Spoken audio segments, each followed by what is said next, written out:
Good morning, everybody. Morning, happy Friday. We made it to the last day of the week, guys. How's everybody doing this morning? Welcome to the education room. I think I'm a minute early. We'll give you guys a second to jump in, get cozy.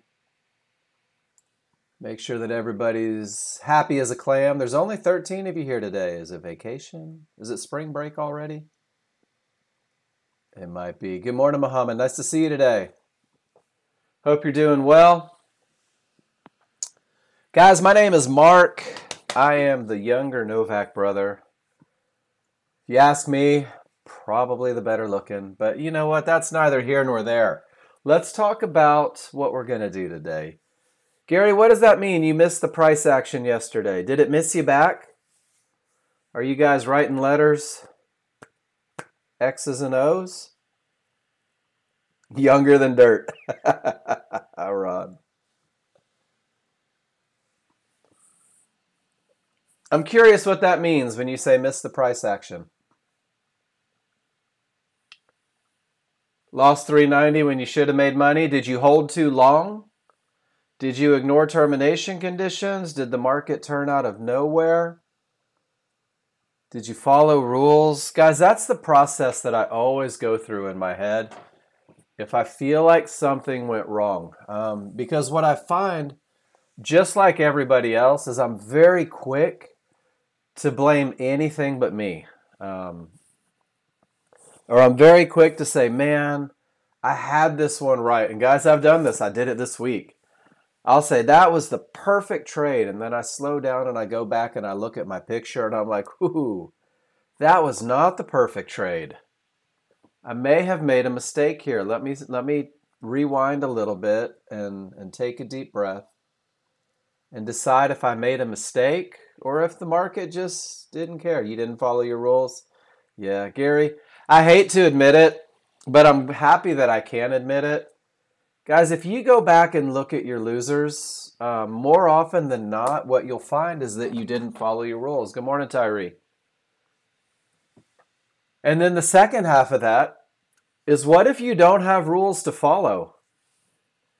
Does everybody have a clear path? What's it going to take to get you into a trade? Has everybody defined it, made it clear and concise and simple? Because that's what we're going to do in class today, guys. We're going to talk about rules, and we're going to talk about keeping it simple. Gary, see, that's heads up. So that's the victory. Caught yourself in a revenge trade. Stop trading for the day. That's hard to do, so good job. That's really hard to do. We've all taken revenge trades. I know that this is the wrong trade, but I'll show you, market, it's going to work, right? Guys, each and every morning, we're going to check news, right? I'm not sure I wasn't in front of the computer when news released today. We all do, Gary, but it's a process of eliminating them, right? I used to tell people when I was a personal trainer, everybody's like, I've got to lose 50 pounds. I've got a wedding in June. I've got to lose 50 pounds. My doctor says I'm diabetic. I've got to lose 50 pounds. They're like, so I'm going to quit eating fried food and I'm going to stop eating bread and I'm going to get rid of sugar and I'm not going to drink sodas and I'm going to stop drinking alcohol and I'm only going to drink lean cuts of meat. Guys, it's overwhelming, right? It's overwhelming changing all your bad habits in one sitting. What if you look at your losers, right? What if you look at your losers and you say, man, I keep trading into termination conditions. Make that your focus for a week. I'm going to eliminate the habit of trading into termination conditions over the course of the week. And then tomorrow I'll start tackling my next one. Maybe you're fighting triggers. Maybe you're trying to counter trend trade. Guys, remember, this is a process. It's going to take time. We're going to get there. Keep taking those trades. Keep posting those trades. Guys, news every morning. Don't put yourself in front of a freight train of emotion. At 8:30 a.m., we had 3 high-impact news releases. What did they do? Here's the S&P. What did they do at 8:30? At 8:30, whoa, that's still 8:30. Guys, all of this, holy smokes. Guys, all of this is 8:30 a.m., right? Ron, that's horrible. That's horrible. Guys, look at this. 8:30 news release. Where is the first second of 8:30? Right about here. Price went from 39.01 up to 39.41 over the course of a minute, guys. That's why we don't trade in front of news. Well, you can if you want, but man, it makes things tough. Good morning, Zeba.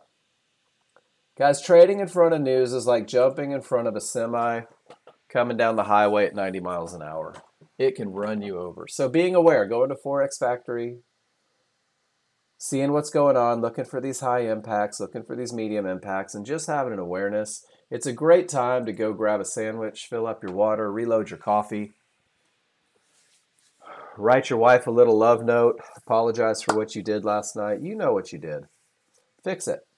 Great time to do it during news. Guys, everything that I talk about is going to come from the education page right here. Hey, good morning, Tank.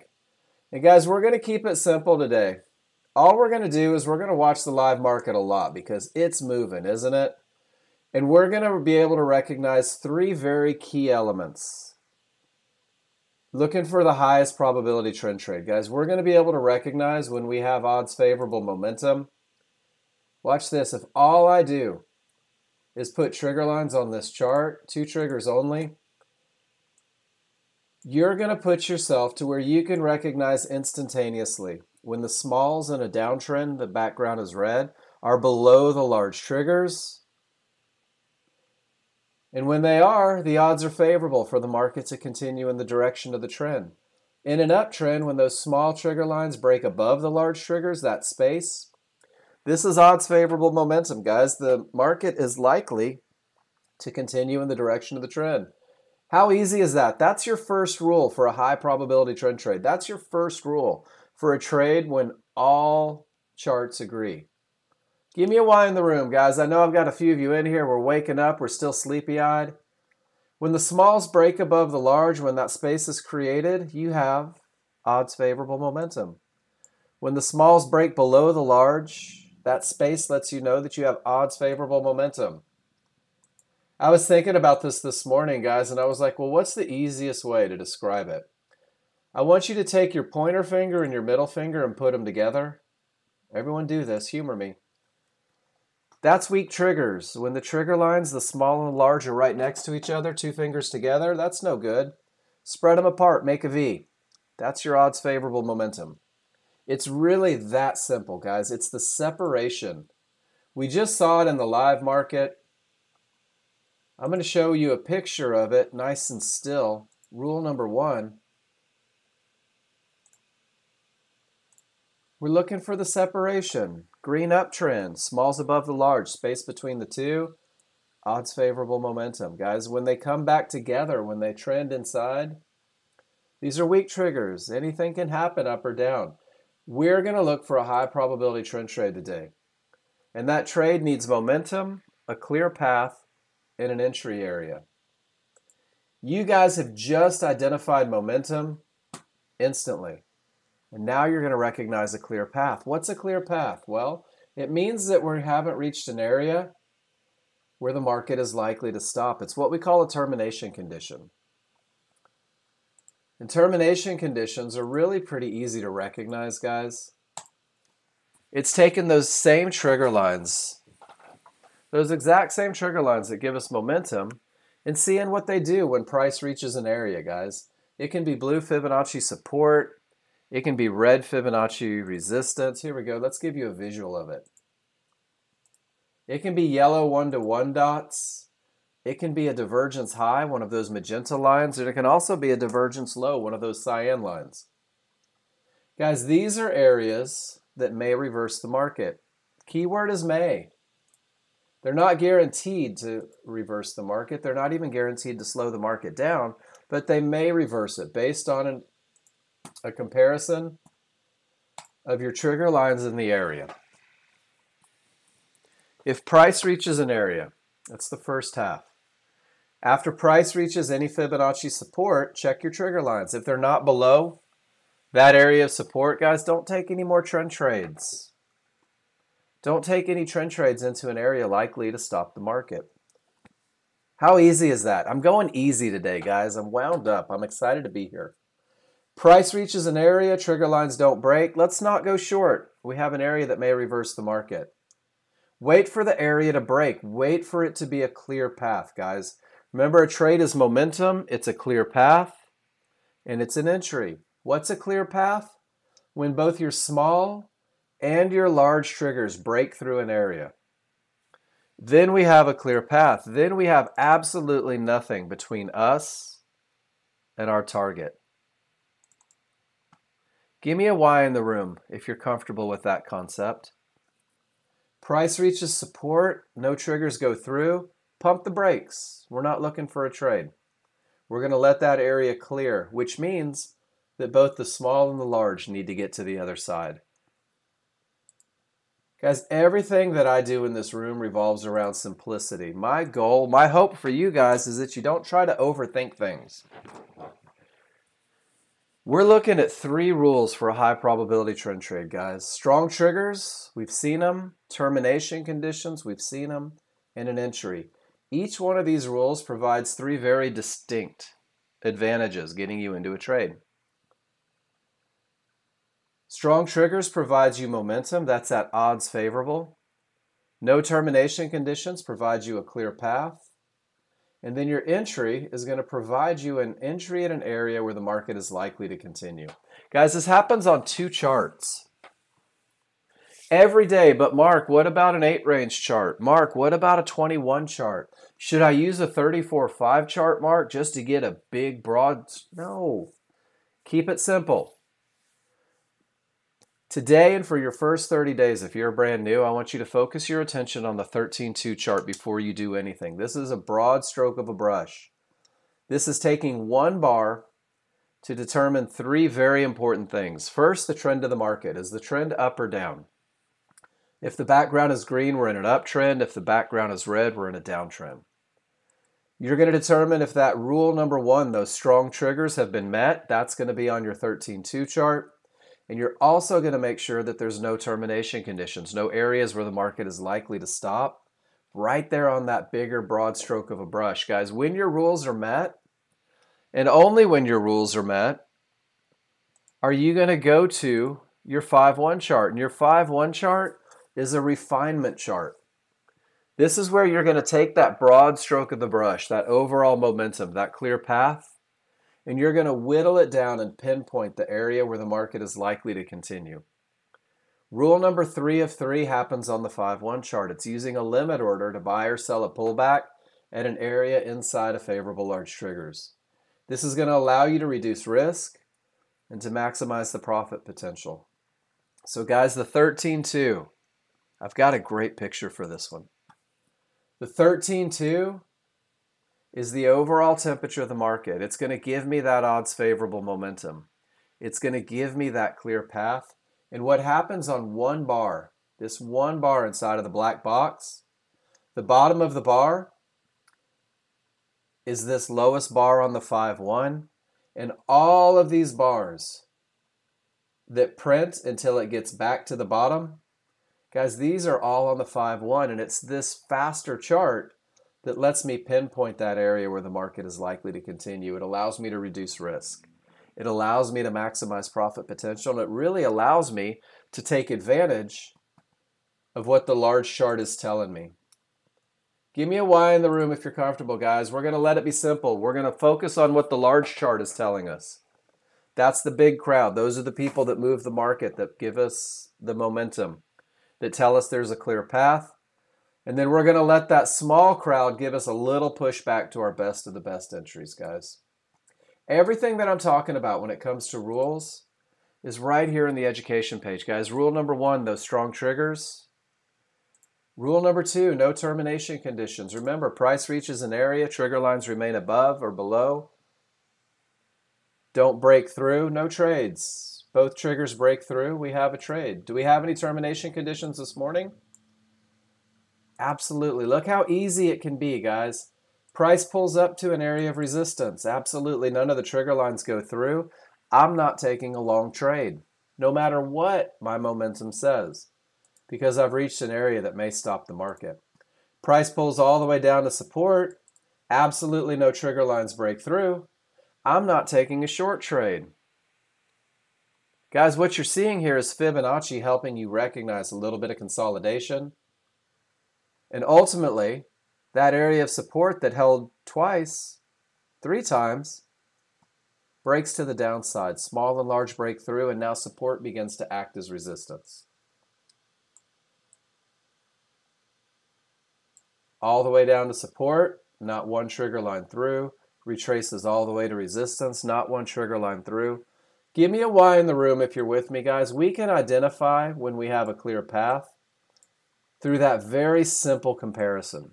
And remember, it may stop the market, it may not. We can use the trigger lines to help us gauge momentum. We can use trigger lines to help us determine when an area has the potential to break, guys. And that's going to be this picture right here. Price reaches, no triggers through, no trade. Small and large breakthrough, we have a clear path. Good morning, NG. Guys, when does an area have the potential to break? When the small triggers smash through that area with odds favorable momentum. When there's a freight train of momentum behind the market, the smalls get through an area, but the large remain above. We're going to call this a 50-50 because 50% of your trigger lines have made it through, 50% have not.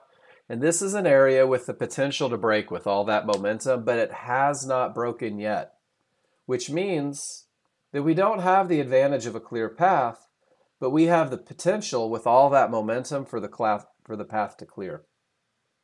You're going to see these trades quite a bit. Smalls break through the area, the large do not.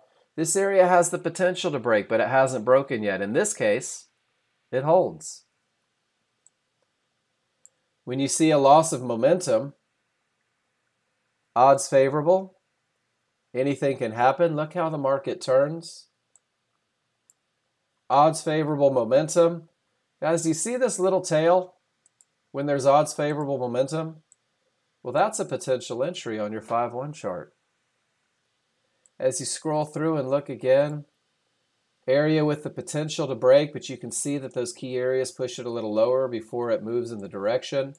We lose momentum once again and the market begins to come down, pulls all the way up to resistance, and finishes the move to a key Fibonacci area. All I'm doing is identifying a lot of patterns. Smalls are through, large are through. Guys, we have a clear path. It's really that simple, but it takes a little study. Go back and circle. When I have price reach an area, no triggers go through, what was the reaction? When I had odds favorable momentum, when I had a clear path, well, guys, then we have rules 1 and 2 met, and then we can go to the 5-1 chart and look for a trade. I sure hope each and every one of you that have spent any time in my class are short without hesitation right there at 39.18. Because this is your best of the best look, guys. This is what we focus on for the first 30 days. Putting yourself in a position to enter this trade. Give me a Y in the room as I go through the rules of the trade. Here I have momentum. Smalls are below the large are wide, they're angled in the direction of the trend. Both sets of trigger lines have cleared the area, guys. I have a clear path. I'm trying to incorporate the live market a little bit more. And guys, now what I have right here is rule number 3. Area inside of the large triggers. Guys, this is a high probability trend trade. This is a trade with every advantage. This is a trade where all charts agree with direction, all charts agree with momentum, all charts agree with everything.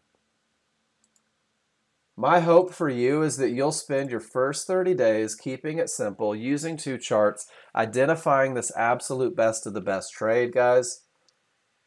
because this is your highest chance for success. This is a trade that typically wins 70 to 80% of the time. Hey, Cal.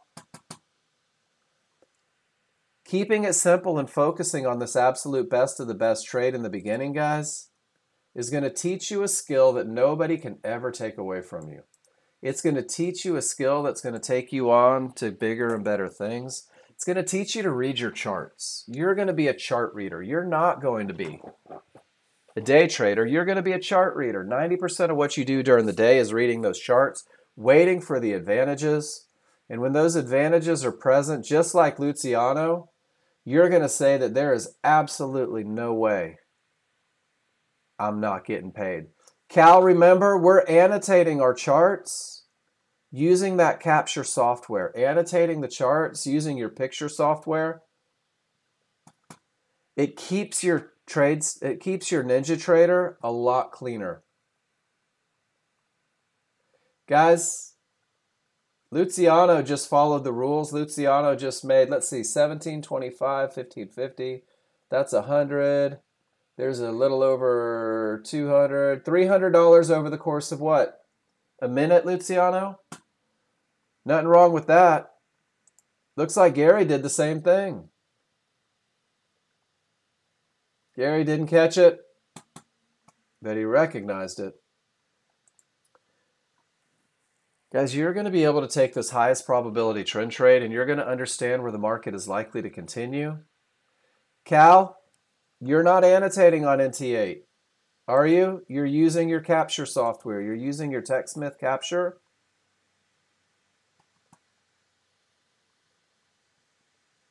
So it doesn't matter whether it's NT8. It doesn't matter if it is the website, right?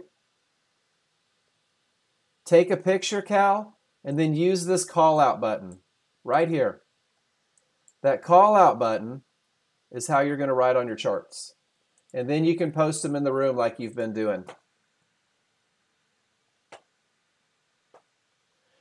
Guys, you're going to be able to open up your software and understand where the market is likely to continue. You're going to use that continuation point for an entry. There it is right there, where the market is most likely to continue. You're going to be able to look at your charts and understand where the market is likely to go. Luciano didn't hesitate a bit. He knew with that much momentum, it was at least going to the bottom of that line. And you're going to understand where the market is likely to stop, guys. That's those termination conditions that we talked about.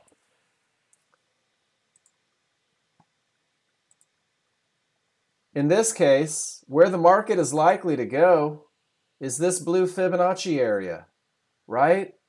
We break an area, we have momentum, there is a clear path. If this was your entry, guys, eventually this is going to be your exit, and that's a 6-point trade. That's a $300 trade per contract. Jason, Jose, always Jason. What's wrong about him, though? Maybe we can fix you in here.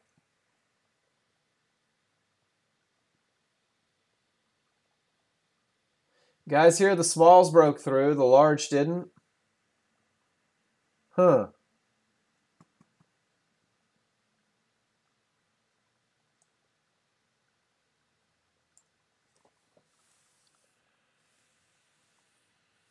That's not good. Here comes John Novak on you, Jose.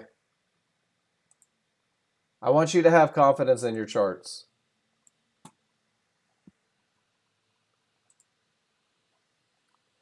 Guys, focus on the best of the best. Focus on a high probability trend trade. Focus on a trade initially. Give me 20 trading days, guys, where every indicator on every chart agrees for the trade. Every indicator agrees. Strongest triggers, nothing in the way, nothing between you and your target. Guys, your high probability trend trade is going to take you to a medium probability trend trade. It's going to open up doors for you to take advantage of things that you never knew existed. Because a medium probability trend trade is when most of your indicators line up for a trade. However, a small issue exists. Your ability to read your charts is going to help you identify that small issue. Maybe it's an area with the potential to break. When you're taking medium probability trades, you're going to take them and manage them assertively. You're going to use your chart reading to see changes happening on that smaller, faster chart. If there's trouble in your way, you may take a portion off at that area. So guys, if you focus 30 days, highest probability, learn to read your indicators, anything's possible.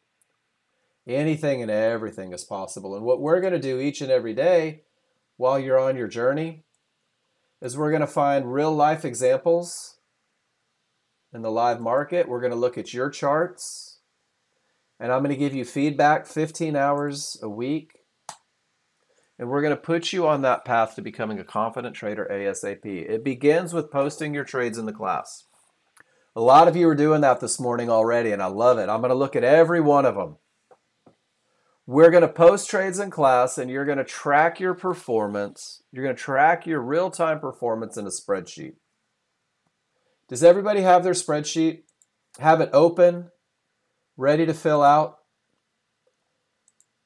Guys, this is your tracking sheet. This was given to you when you downloaded software. Nexgen put it together. It gives you a place to track every trade that you take. As you begin to learn these setups, it gives you a place to put your favorite looks. And then it's got a page that I've put together for you with almost 70 examples of a high probability trend trade so that you can go back and you can study each and every day, making sure that you're comfortable with what you're seeing. Guys, here's a picture of the first page from one of our users. Good morning, Safia. Every trade she took, she put into a spreadsheet. Every trade she took, she determined how she felt. Every trade she took, she put notes to make sure that she was comfortable with what she was doing, whether she broke rules or followed rules. And then she put notes about what happened afterwards, guys. You have this tool in your hands already. Use it, right? Use it every morning. Study every one of these pictures, because when you're looking at the best of the best, when you're looking at how to become a confident trader ASAP, it's the combination of the two. You have to learn your trigger line Fibonacci rules for when it's okay to trade. We're about to talk about those a little bit more. You have to simulate your trades daily, posting pictures in class until you're sure you have the correct rules. Don't practice the wrong trades. You're going to simplify 2 trades in your plan, maybe 1 trade in your plan initially. What does it look like? Study it so that it becomes easy. You can use market replay to go back, fix your mistakes, take pictures of your trades, and repeat this process every day until you follow the rules every time. Claire, you're working, taking pictures, annotating, enter the spreadsheet. I love it. Claire, do you find that the spreadsheet helps you recognize not only the patterns in the market, but also in yourself? It did for me very much. Before I started using the spreadsheet, I couldn't figure out what I was doing wrong. Once I started using the spreadsheet and tracking my trades, traded into a termination condition showed up all the time. Trading into an area where the market is likely to stop showed up over and over again. That became my pattern. That became the rule that I was willing to break, even though I shouldn't. And that was one of the biggest reasons I was taking losers, guys. That's probably one of the most common things that I see in this classroom.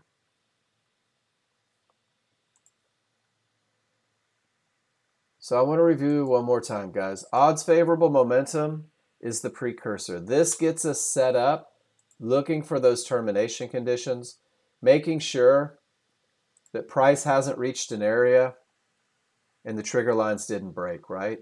Price reaches resistance. John, yours was trading on the wrong side, hoping to be a hero. Yep. Everybody has a pattern, guys. If anyone tells you that they didn't break rules in some form or fashion, they're probably lying to you. We all see or feel something that we're drawn to, and then we work through that. That's what this classroom is for, to help you work through it. Price reaches an area, no trigger lines go through, no long trades, right? Pretty simple. Price reaches support. No trigger lines go through. No short trades. Price reaches resistance. No trigger lines go through. No long trades. Guys, 90% of what we do is waiting for advantages. This termination condition ultimately gives us a full reversal of the market. Gives me odds favorable momentum. Gives me a clear path. Guys, this is your best of the best. A strong top is a termination condition that reverses the market. A strong bottom is a termination condition that reverses the market. There's that odds favorable momentum. There's that tail on the 13.2.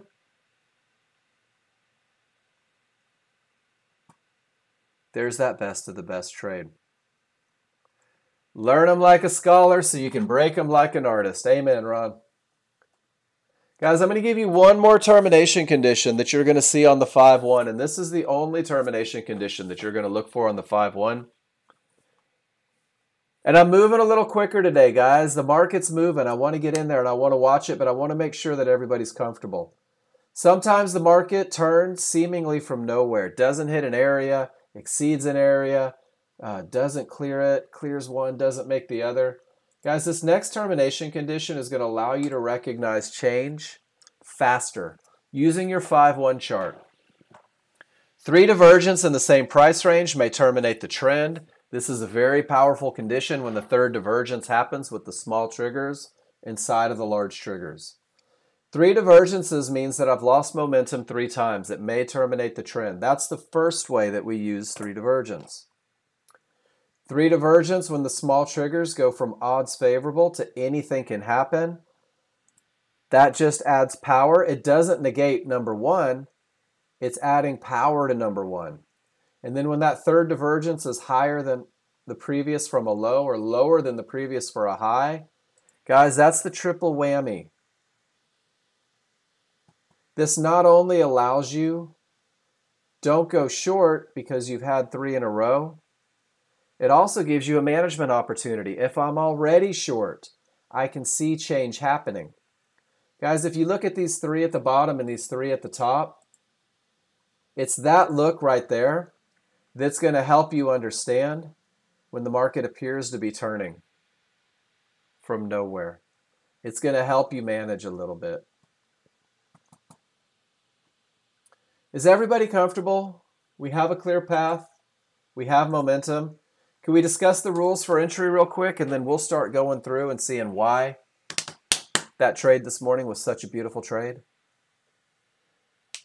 When everything is up on the 13.2, when the momentum is there, when the path is clear, this is the look on your 5-1 chart. And you're going to make that decision that I will take a trade if my entry rules are met.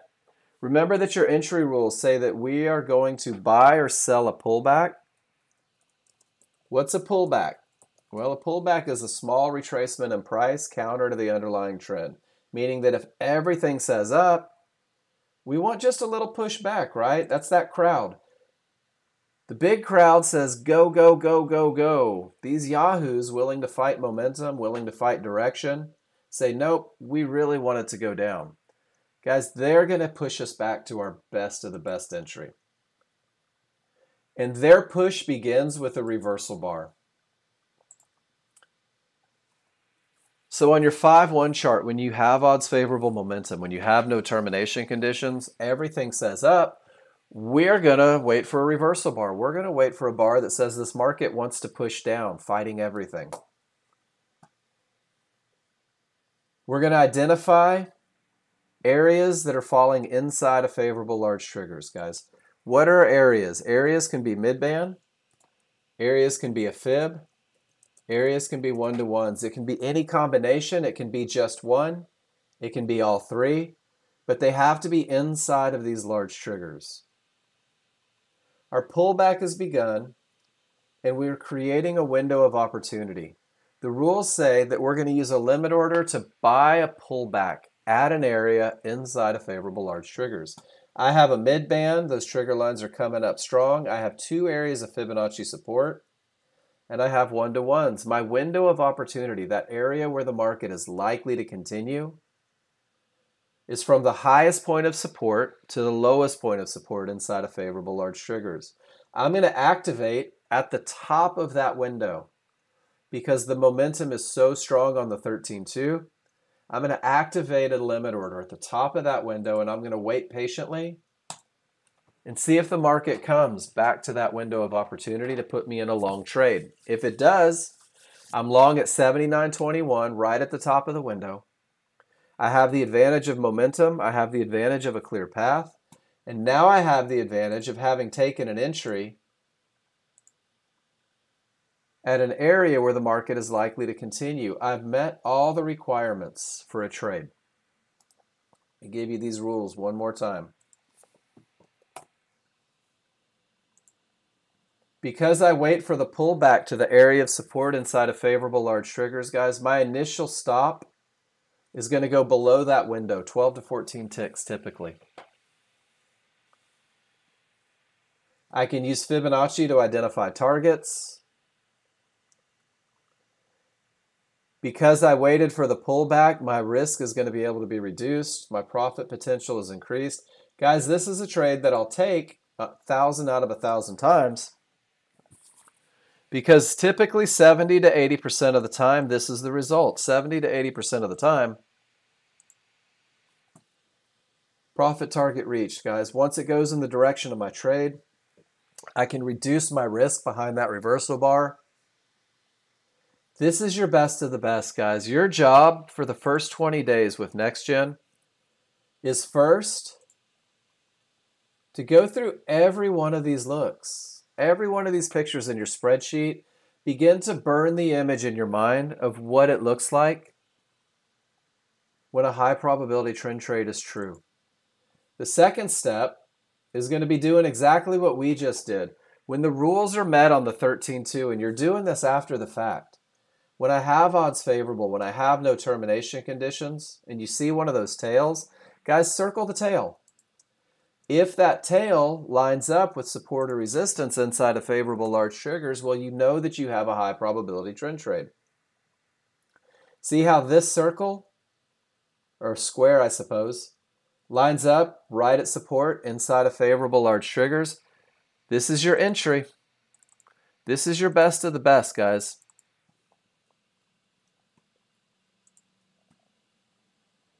You're going to be able to identify this through repetition. Favorable large triggers means that those triggers are stacked one on top of the other. Now we start looking at windows of opportunity, right? There's your reversal bar, and it pulls right back to that midband, right inside of favorable large triggers. Notice the annotation. The one-to-ones are not inside of favorable large triggers, nor is the resistance. This is our area where the market is likely to continue. Guys, give me a Y in the room if you're with me. From the highest point of support to the lowest point of support inside of favorable large triggers. Over and over, there's that tail, there's that pullback. Guys, our job as new traders is to begin to believe in this look. Let's see if I can find my charts. They're buried somewhere.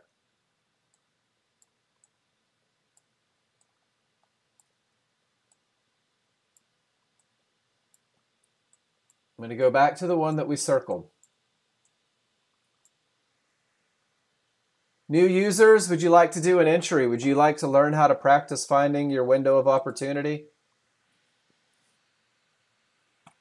Doesn't even have to be new users. Old users, should we go through an entry? You guys want to get comfortable with this? Let's practice, right? Let's take all the noise off of this one. Let's just look at triggers. Guys, this is your recipe for success. I don't care who you are or what you do, if you can just master, and it's going to take you about a week to start getting comfortable. If you can get good at this one look, it's going to take you to every other look that you want. But it all starts with momentum, right?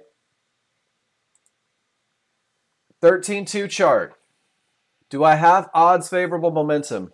If you're on a demo, if you're in your first week, second week, third week, we're trying to identify when the odds are favorable for the market to continue. Do we all agree?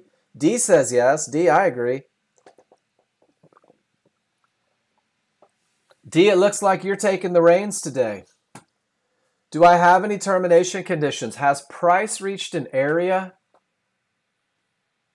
Have we hit Fibonacci support? Have we hit one-to-ones? Notice that I'm talking about which chart, guys, the 13-2. Is there anything in the way suggesting that this market may reverse, slow down, bounce? I have a clear path, don't I? Give me a Y in the room, guys, if you're with me. Because I can't even look at my 5-1 if I don't have a clear path. All right, here we go. Everything's going down on my 5-1, right? I see momentum. There's nothing in the way. And it just keeps going without me. And guys, right about now, I'm thinking, oh my goodness gracious. I'm never going to make any money if this market doesn't come back. What are we waiting for so that we can identify a window of opportunity, guys? After all of these down bars with these strong large triggers, absolutely, D. All I need is a reversal bar. Boom, there it is. This signals the beginning of my pullback. Guys, if you're studying after the fact, you can do this because there's no hurries, right? Draw a box from the top of your trigger lines to the bottom of your trigger lines. How easy is that? That box is huge though, isn't it?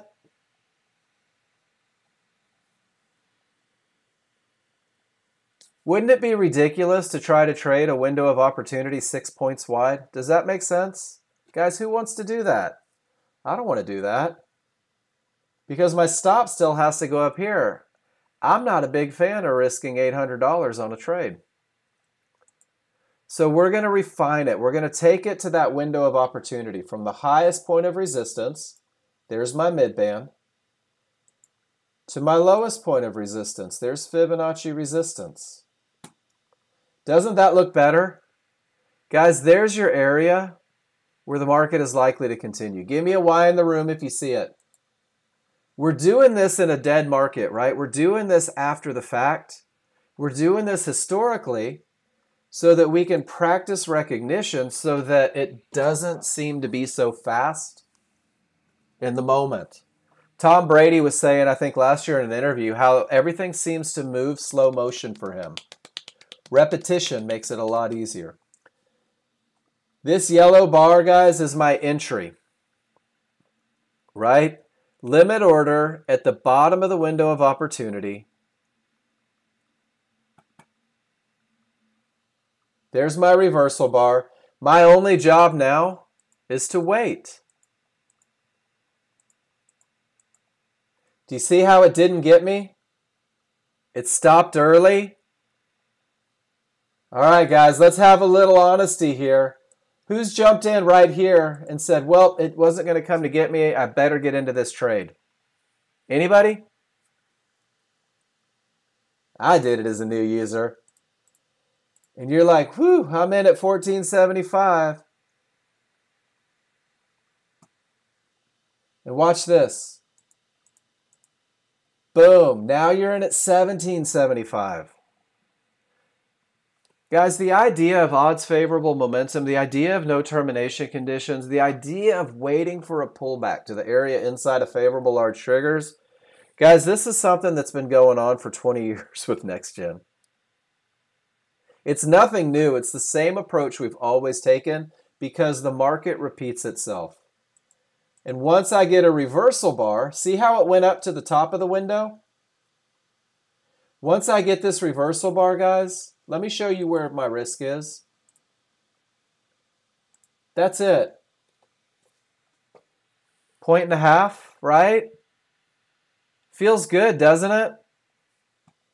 If I'm in at 1770 with odds favorable with nothing in the way, let's just see how far this went before it even gave us another up bar. There we go. All the way down to 1050, guys. That's almost 8 points. That's almost $400 per contract. Your job is to practice, right? Your job is to practice this, to begin to recognize when the rules are met, and when they are, have the confidence to take the trade. That's all this classroom is for, is to teach you to recognize when the rules are true And when they are, have the confidence to take the trade. All right, guys, so I always ask this, and I ask this a lot during class. Is everybody comfortable with odds favorable momentum? Is everybody comfortable with no terminations? Cal, what do you think? Smalls are through, smalls are outside of the large are down. Guys, it's a 50-50 trade, right? The smalls are through, but the large haven't made it. Give me a Y if you see it.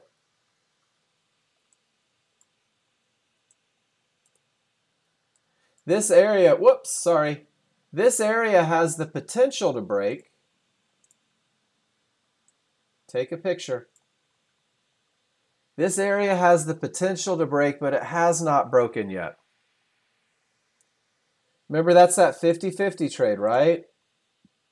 Has the potential to break, but hasn't broken yet. Guys, on a 50-50 trade, nope, that's the one from this morning. Let me find my picture. On a 50-50 trade, when the area has the potential to break, but it hasn't yet, it's okay to be stingy. Remember we said that on a medium probability trade, almost all of the indicators agree except a small issue exists. What's your small issue here, guys? An area that hasn't broken? My money is worth a perfect entry on the 5-1 if the area hasn't been broken yet. No divergences, strong triggers, small window. What did we have here? We had no divergence, right? We did have strong triggers. Our window was a little large, wouldn't you say?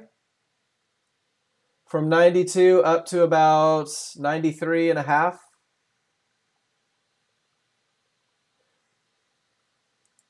All right, guys, here's your bonus question. When you take a trade, where does your stop go? It goes outside the window of opportunity, doesn't it? It goes where the market shouldn't go. Did your stop keep you safe in this trade? It did. When taking a medium probability trade, we're going to manage it assertively. We're going to recognize our first trouble spot, maybe take off a portion of the trade.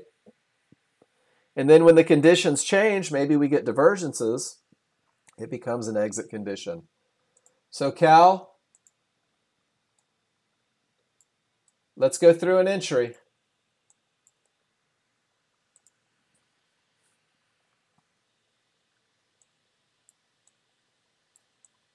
I'm going to do it again, just like this. Smalls below the large are breaking, but they haven't broken yet, 50-50. So we're saying to ourselves on the 5-1, I'm going to wait for that reversal bar and create a window of opportunity. And there's my reversal bar. And what do you notice at the time of the reversal bar, guys? There's the bottom of my triggers, there's the top of my triggers, right? There's my window from 95.50 all the way down to 92.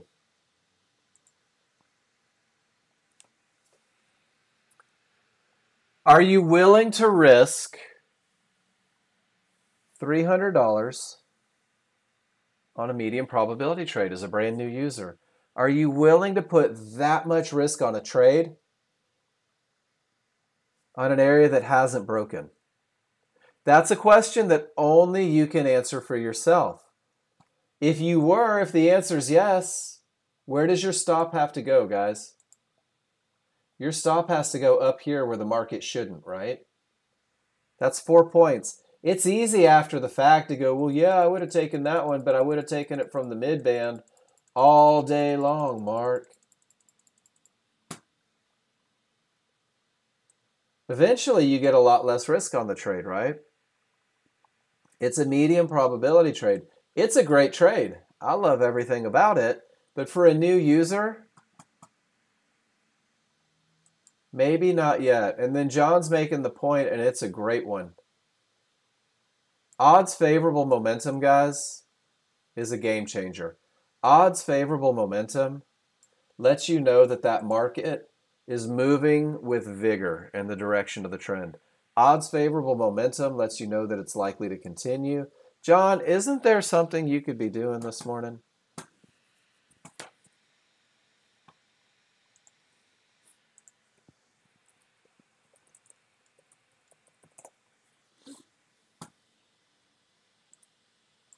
Why do we precursor with odds favorable? Because the market's likely to continue, right? Every trigger says down. Every background says down. Every trigger is strong. Everything's in the direction. Guys, there is so much going for this trade. I know, you've got energy. I totally get it. I totally get it. 13-2 triggers lead the way, guys. Always. That's the reason that it's rule number 1. Because the 13-2 triggers give you the best opportunity for success. And then that clear path supports it, and then that entry spot supports that. Guys, you have to remember, if you don't catch every trade under the sun as a brand new user, it's okay. Because what happens is your ability to read indicators as you grow with the software. Let's go back to 919. You're going to begin to recognize when there's small issues, right? You're going to begin to recognize when maybe it's not the absolute best of the best, but it sure is nice. And you can gauge the advantages, you can gauge the momentum, you can gauge the areas, you can gauge the direction, and put yourself in that area. And guys, brothers pick on each other. John Novak knows that I appreciate him being in this room so much. But if you don't pick on your brother a little bit, what are you doing? Guys, price reaches support, right? The triggers are beginning to weaken. Anything can happen, triggers. Look what happened on your 5-1. There's 1 divergence, 2 divergence, 3 divergence. My third pivot's higher, right? If nothing else, it lets me know that I have to be a little bit patient. The market may push up just a little bit higher. My trigger lines are beginning to roll a little bit. We're losing momentum to the downside. It doesn't mean that I have a long trade yet, right? But it means that I'm in a holding pattern. It means that I'm taking just a second and waiting for the best of the best. Here's your crude oil. Termination, 50-50. Termination, not even a 50-50.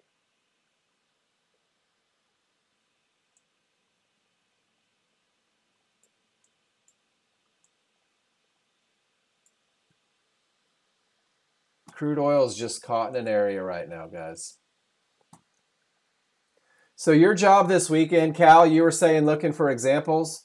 Your job this weekend is to find odds favorable momentum. Just scroll back on your 13-2 chart, guys. Every time you have strong triggers and a potential clear path, I want you to scroll through. I want you to back up. And I want you to tell me, was it a high probability trend trade? Did it make it back to an area inside of favorable large triggers? What do you think here? I think that my order would have been somewhere up here. Was this my trade? Guys, it just wasn't. I was able to pinpoint exactly where the market is likely to continue, not guaranteed. And when it didn't make it, I didn't chase it, right? Because what happens when you chase? Murphy's watching and it comes back right to where it was supposed to. Guys, you have to accept that sometimes you're not going to be in the trade. Sometimes the market's going to go without you. Sometimes that market's going to run 100 points and not give you an opportunity. That's not your money. 1, 2, 3 divergences. And do you see how they're ascending? That's a strong indication. The buyers are really trying to push up. That support held. That 50-50 failed. That support held to the tick. My large triggers are up. My small are beginning to angle. All of my trigger lines on my 5-1. Guys, right now, the pressure is up. But where's all my smart students? Price reached a divergence high and absolutely no trigger lines broke through. What are we trading into? What did we just reach, guys, based on the rules? We're at a termination condition, right? We're in an area that has the potential to stop the market, especially when Fibonacci and our rules help us identify that it's caught in a little bit of a channel. Do you see that? Support keeps trying to hold. Look at these divergence lines. Look at price right there. This one's held as well. Nexgen users, you have this amazing advantage. You can say, these guys are stuck, right? I'm going to wait for a clear path beyond this area to take a trade. Give me a Y in the room if that makes sense. The market has been unable to break out of this range, guys. I can take 1,000 hope trades, right? I could try this short, hoping that it works. I can try this long, hoping that I can be first. Or I can respect the areas and just say to myself, I'm going to insist on a clear path. This is my money. There's a termination condition on the 13.2.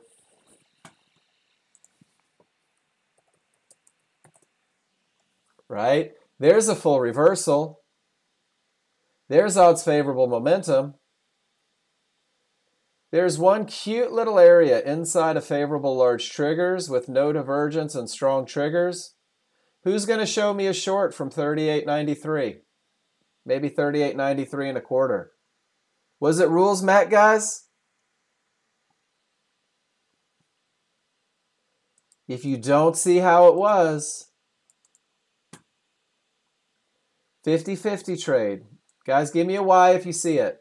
The smalls are through, the large are not. There was. Pulled right back and closed that gap, didn't it, Sam? That's okay.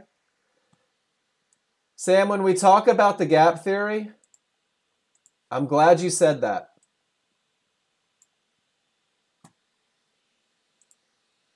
Price reaches these areas, the large triggers don't follow. Sam, do you remember? Price tends to pull back to the large triggers, right? That's the gap theory, guys. When price accelerates away from those large triggers so fast, it typically closes the gap. Sam, look at what was right there at the gap close. It was an area of resistance right inside of favorable large triggers, wasn't it? It's still a 50-50 trade, but the key to this one, Sam, is you didn't get caught up trying to trade an area inside of the gap. What you did is you took a short from the top of the gap. And that was worth 6 points, straight down. Does that make sense? It's getting caught in that vacuum that gets you run over. But guys, look at that. That is 6 points. And then divergence prints on a 50-50 trade. What happened? Divergence prints on a 50-50 trade. Oh, it closes the gap again. The triggers are split. Now we've lost that advantage of momentum, haven't we? On an area with the potential to break but hasn't broken. The first shot, the best shot, is money all the way down. The conditions change on a 50-50.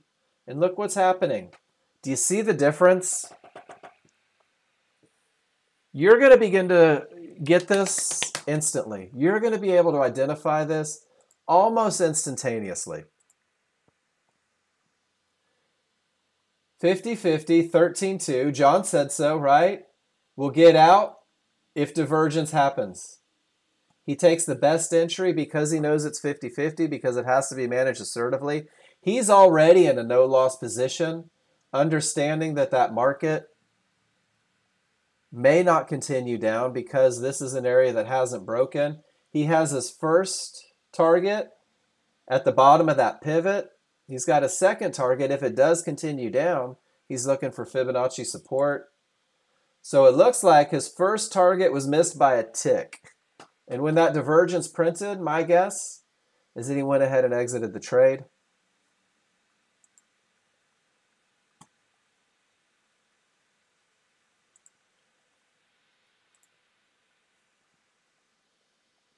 That divergence prints, he puts a stop where the market shouldn't go. And he says, well, if I can't go short because the 50-50 says no, if my smalls are above my large, if I take a pullback to a mid-band right at the large, guys, this isn't a trade for new users. This is an awful lot of chart reading, putting you in a great position.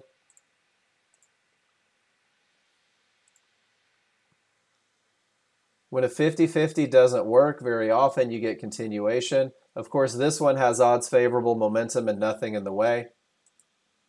This one is a great chart read based on experience. And that market continues the move back up to Fibonacci resistance. We're currently in a 50-50 position, aren't we? Smalls are through, large are not. Divergence is printed. Best entry for a 50-50, not the best entry for a 50-50. Guys, patience is a virtue, isn't it?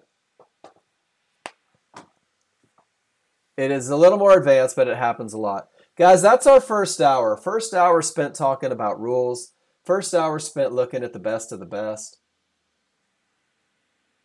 First hour is putting you in a position to begin to recognize advantages. I want to ask you guys that are brand new, if you're here on a demo, if you're in your first week, are you comfortable with what you're seeing?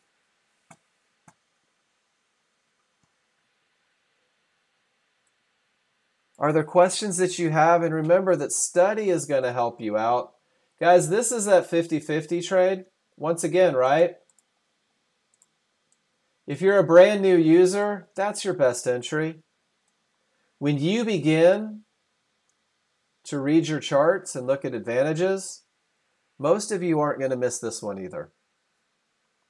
I think John just put a picture in the room for that. Yep.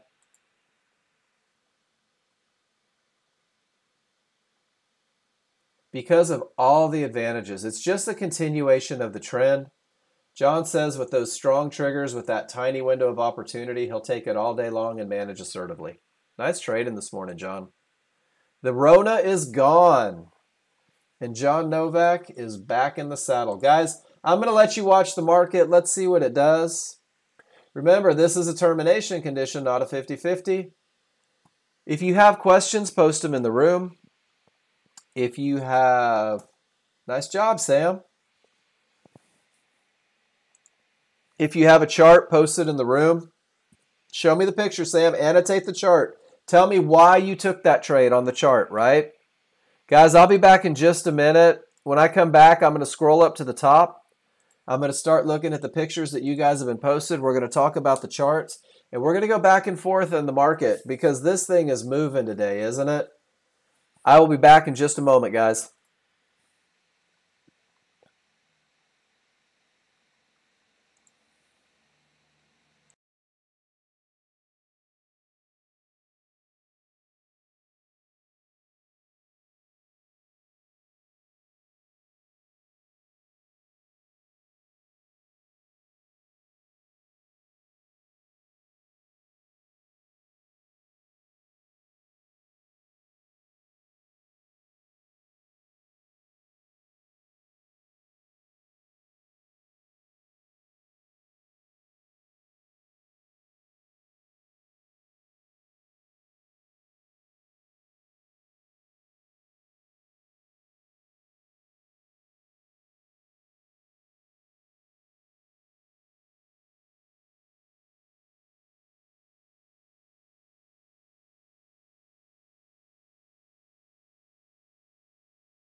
All right, guys, we're back. Sam, there's your gap theory, right? What's that gap theory, guys? When price accelerates away from the synthetic triggers, hits an area, it tends to close that gap. This is a phenomenon that you're going to see all day, every day, guys. You're going to see this gap theory happen over and over and over. And it's not necessarily a reason to go long. What it is it's an opportunity for you to not get caught up in that vacuum as price sucks back. Whether it is sucking back up to large triggers that have rolled, or whether it's pulling right back down to those large triggers that have not. Guys, your ability to recognize this look in the moment is going to keep you from taking, there it is again, the one that we just talked about, right?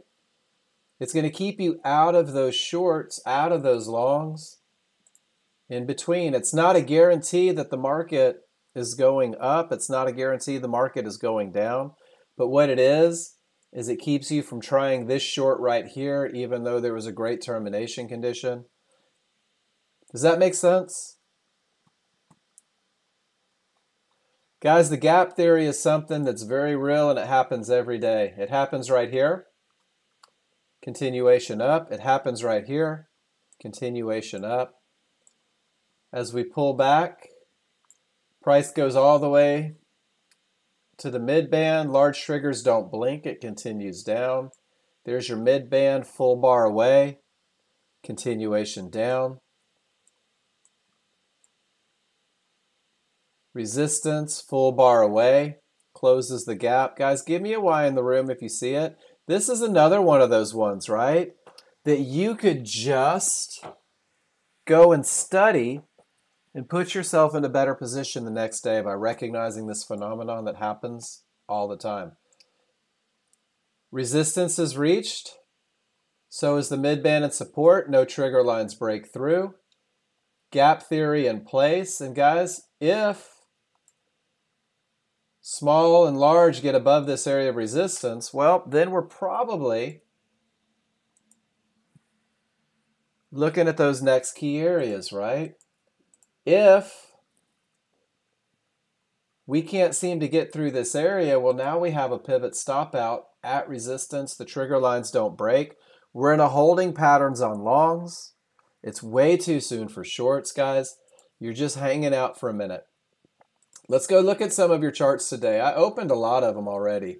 Joel got us going today. Joel using a checklist. Is the market coming from a good top or bottom? Does he have odds favorable? No termination. Area for entry. And let's see what happens. He did have odds favorable. He did have no termination conditions. He did have an area for entry, and Joel was able to make money on the first contract very easily. And he said that the market was moving really fast, and it's going to do that sometimes. Joel, are you still in here? And everybody in here, do you see 1, 2, 3 divergences in the same location? Small inside of the large. Guys, this is a great opportunity to exit out of a trade. No reason to hold it that long.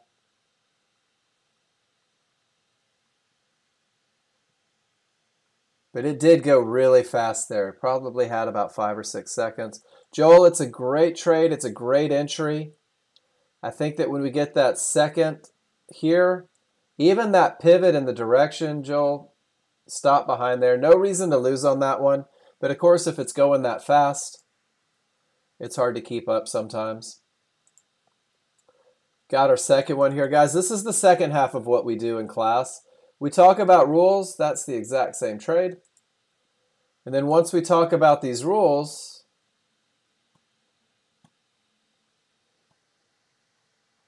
we go through and we see how we're following them. You guys have posted a lot today. Let's take a look. You know what? I'm going to go through because I don't remember who these belong to. So I'm going to start fresh to make sure that we're good. Joel, we got you. Angela, this was you, right? Angela, oh, you have your charts reversed. I love it. You have odds favorable momentum. You have no termination conditions. And you have an area for entry inside of favorable large triggers.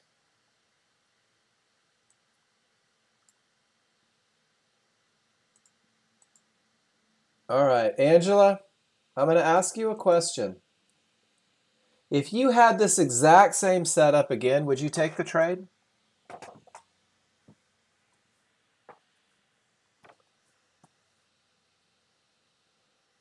Were you comfortable that you didn't do anything wrong, that you didn't break a rule? I love this trade, and if I put it up against a spreadsheet, Angela, if I put it up against that odds favorable, no terminations area for entry, remember that everything that wins 70 to 80% of the time is mathematically obligated to lose 20 to 30. Angela, this is a beautiful trade, beautiful rules met. It just didn't work. This is part of your 20 to 30%. When you build trust in the rules, guys, that 20 to 30% doesn't faze you. That 20 to 30%, it's just a cost of doing business. Angela, great trade.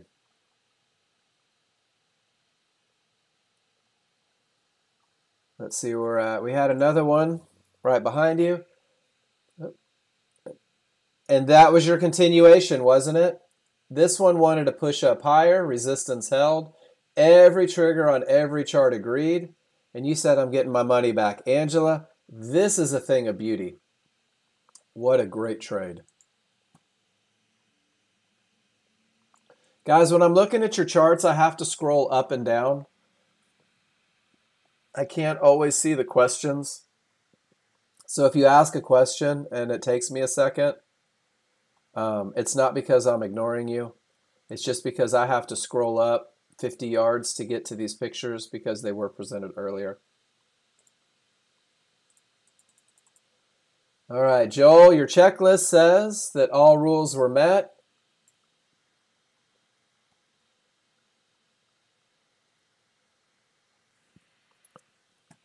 All right, I'm not sure Joel's still with us this morning. We'll find out.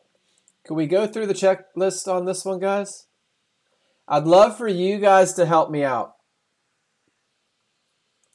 Do I have odds favorable momentum? Are my small outside of my large? And this becomes a very important part of the learning process.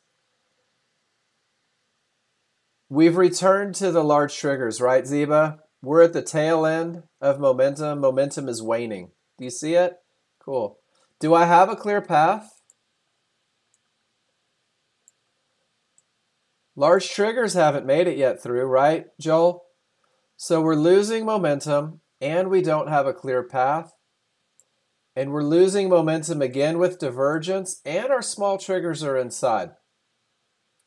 I do like your entry, and I love that you made quick profits, and I love that you got out quick. Joel, you took a 50-50 trade without the advantage of momentum, and that's really what helps these things win. But your great entry puts you on the positive side of things. You gave away a lot of advantages there, Joel, but you managed it absolutely beautifully. So we'll talk about what we could do better, and we'll talk about how you did it so well. Nice job, Joel. But remember, on those 50-50 trades, when that momentum isn't there, it becomes problematic. They're much less likely to win.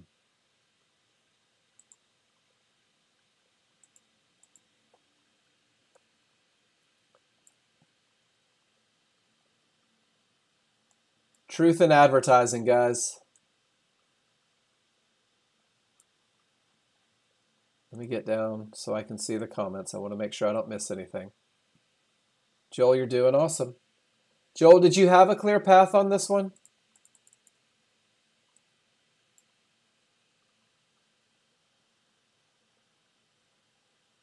Your checklist said that you did. I want to make sure I'm not missing something. It looks to me that you reached resistance and absolutely none of your trigger lines broke through. Are you seeing something that I'm not?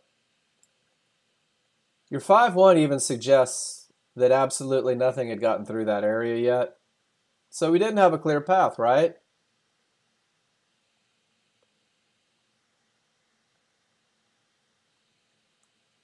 You did have an area inside of favorable large triggers, and you did manage to get paid on it, right, Joel? Joel, can we agree that termination conditions tend to take your money? If you took 100 trades into termination conditions, how many of those do you feel like you win? And that's all it is. It's determining the advantages, whether or not they're there, and then making a decision. Guys, I'll never tell you how to trade. I'll never tell you what your rules should be. I'll talk about advantages. You have to make a trade based on your rules that you put together that make you feel comfortable. And Joel, there's a lot of people that'll take that trade. Just want to make sure that you're taking it with an understanding of the challenges. Luciano, got greedy on your first trade, right? Luciano, your 13-2 triggers say not yet. That's all they say. Larger up, smaller down. Over here, you've got a little indecision. Giving it just a second to let it work out typically becomes advantageous, right? All right, Angela. Angela, you are tearing it up today. Sometimes you just have to, Joel, and that's okay. Angela, you have a 50-50, right? The smalls are through, the large are not. Are you comfortable with that look?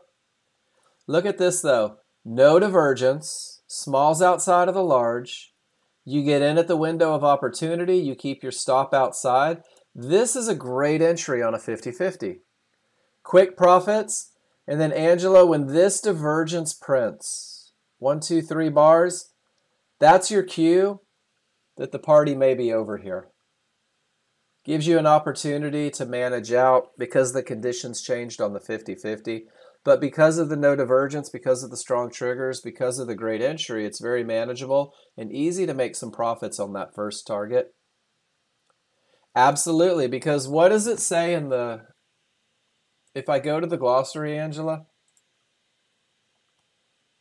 that almost was a question that could have been rehearsed.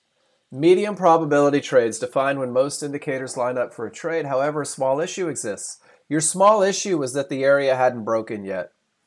Comfortable with that, right? You knew that going in. This will be the vast majority of your trades.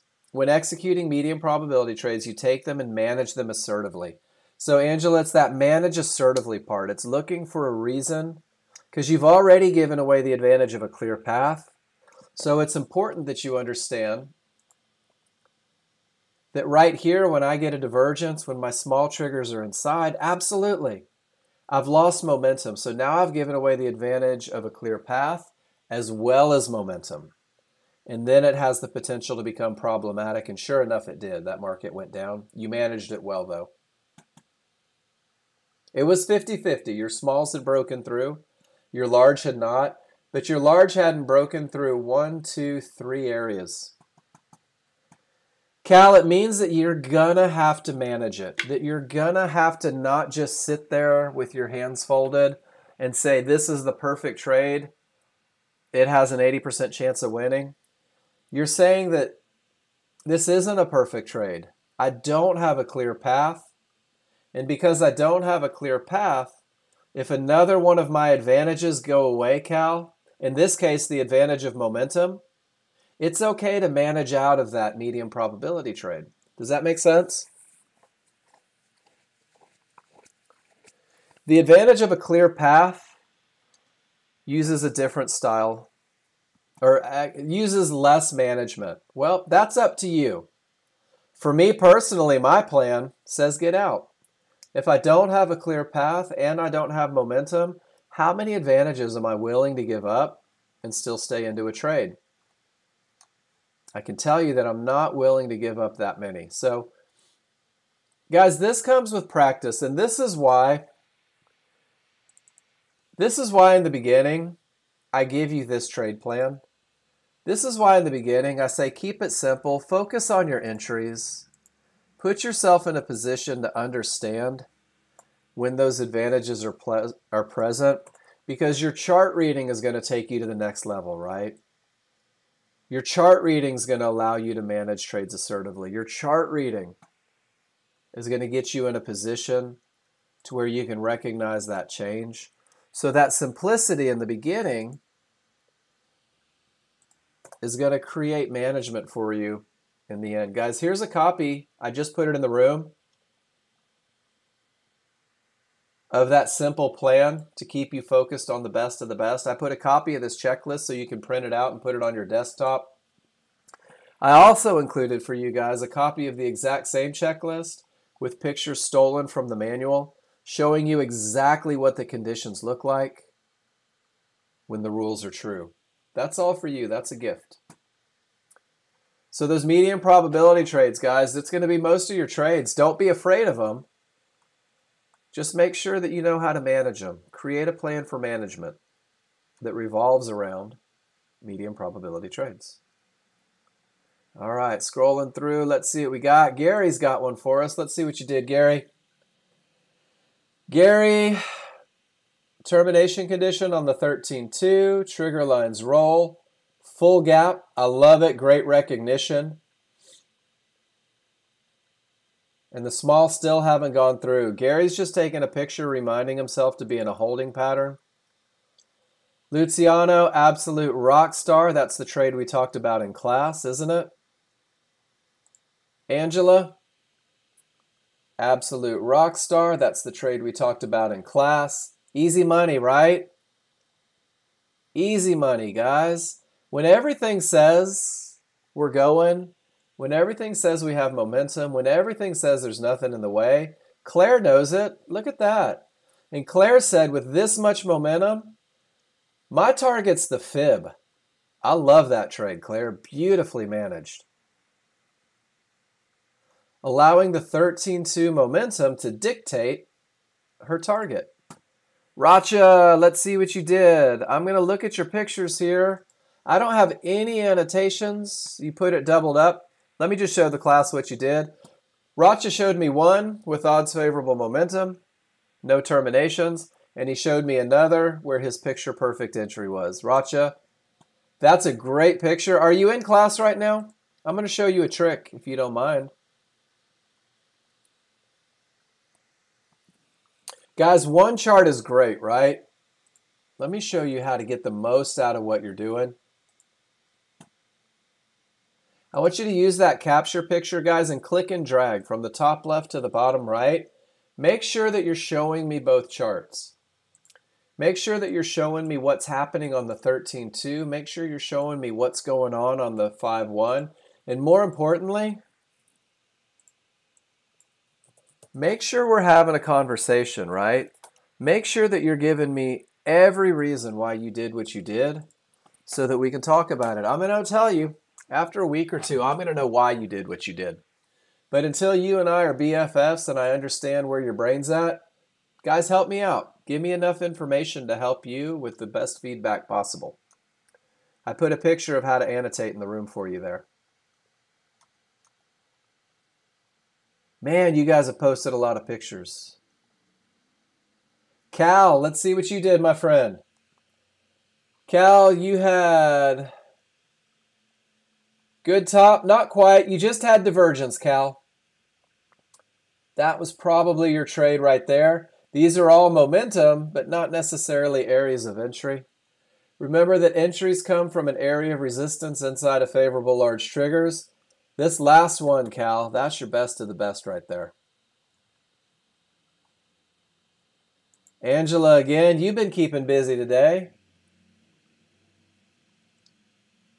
Angela, odds favorable, pullback. You got it at the 1-to-1s just below large triggers. Quick profits, divergence prints, and it takes you out where the market shouldn't go. You know what, Angela? Are you in here? Are you listening?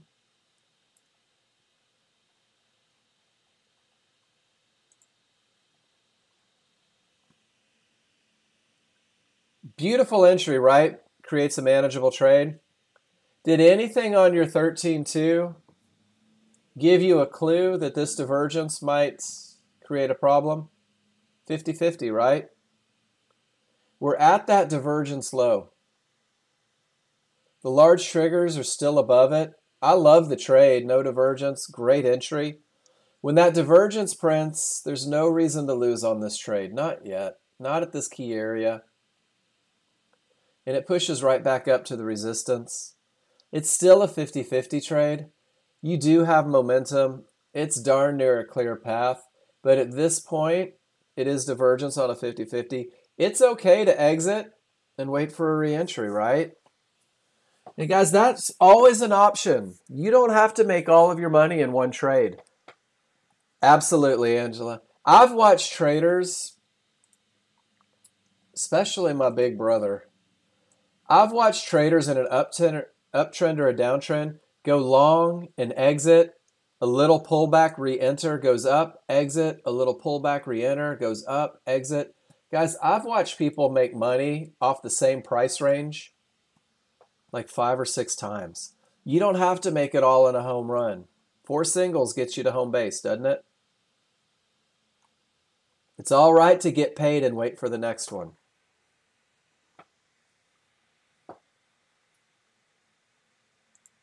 And Angela, you're learning right now that when you have those amazing entries, management becomes easy. Nothing but termination conditions, Gary.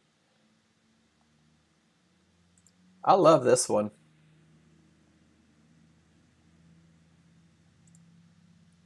Taking pictures, talking about what you see. 50-50, right? First entry is amazing. Second entry has divergence. Guys, this is a common theme for new users. First one you don't get, second one's not perfect. And then John added a picture for us, and this is a good one. Save this one. Not coming from an area, lack of divergence. There's that 50-50 continuing in the direction of the trend. And then Tank on your picture. We're not really coming from a solid bottom, right? We're not coming from a Fibonacci area. 50-50 is less likely to work when we hit that high end. And when divergence prints, it's definitely a red flag. I think your entry's great, though. Gary. Anything can happen triggers, loss of momentum, area outside of the large triggers. Gary, you got tired of waiting, didn't you?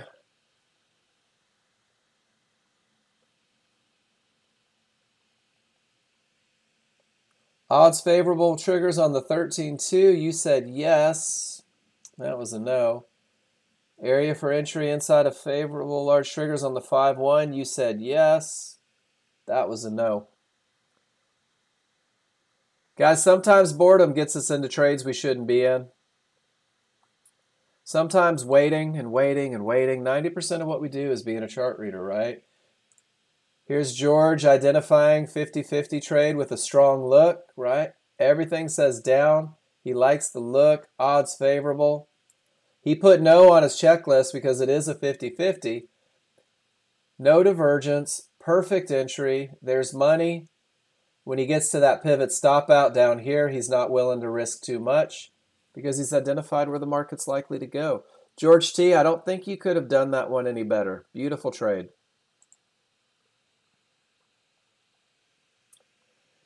Gary, odds favorable, 50-50, no divergence, tiny window of opportunity. Took too long to analyze it. Was why you missed it.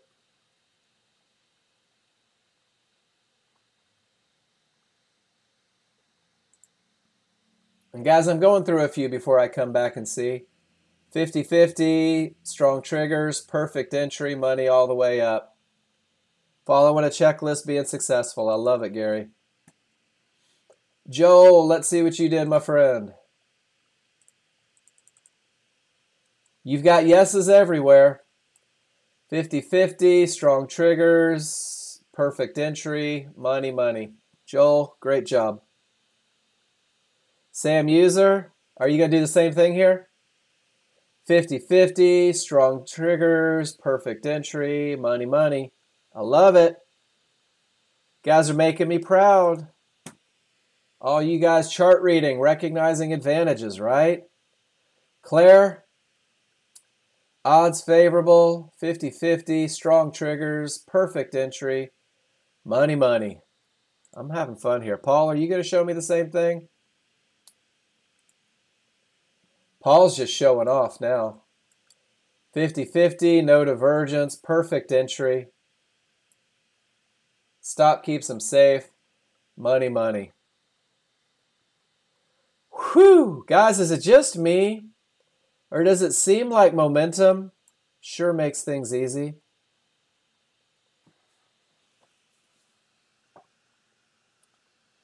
You know what, guys? Boredom's going to happen to everybody eventually, and that devil on your shoulder is going to mess with you. Luciano, I actually caught this one. What did your 13-2 trigger say, Luciano? Did they say up or down? Or did they say both? Momentum is king, Joel. Guys, when you have odds favorable momentum, great things happen. Luciano, you didn't have it yet here, right? And look what happens. It just pushes up higher.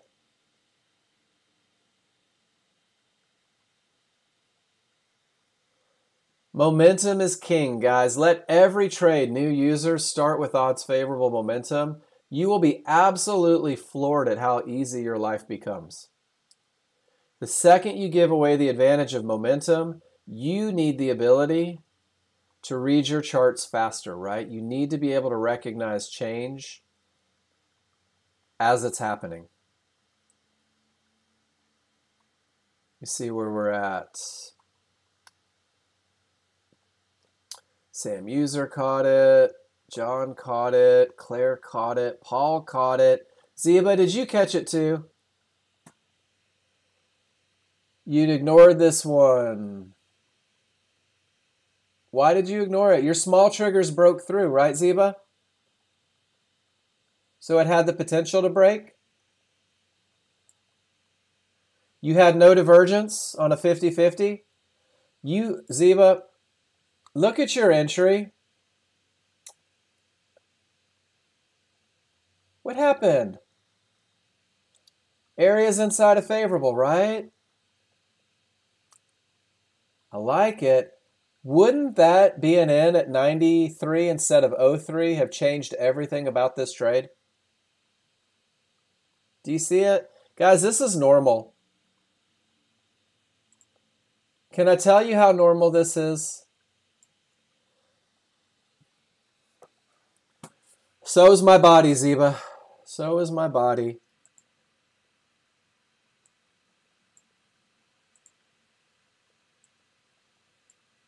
Ziba, that's your entry point, isn't it? Where I put that blue square.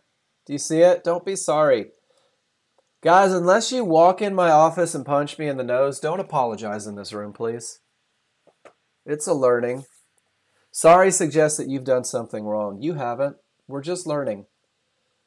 So Ziba, if you are in at the best of the best area, then you're in at 05, we'll call it. I'm sorry, 95.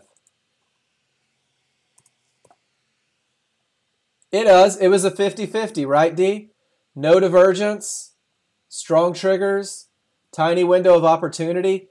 Isn't that everything that we look for on a 50-50 entry? There's an example from earlier. Well, that one had a clear path. That is a textbook rock star entry on a 50-50.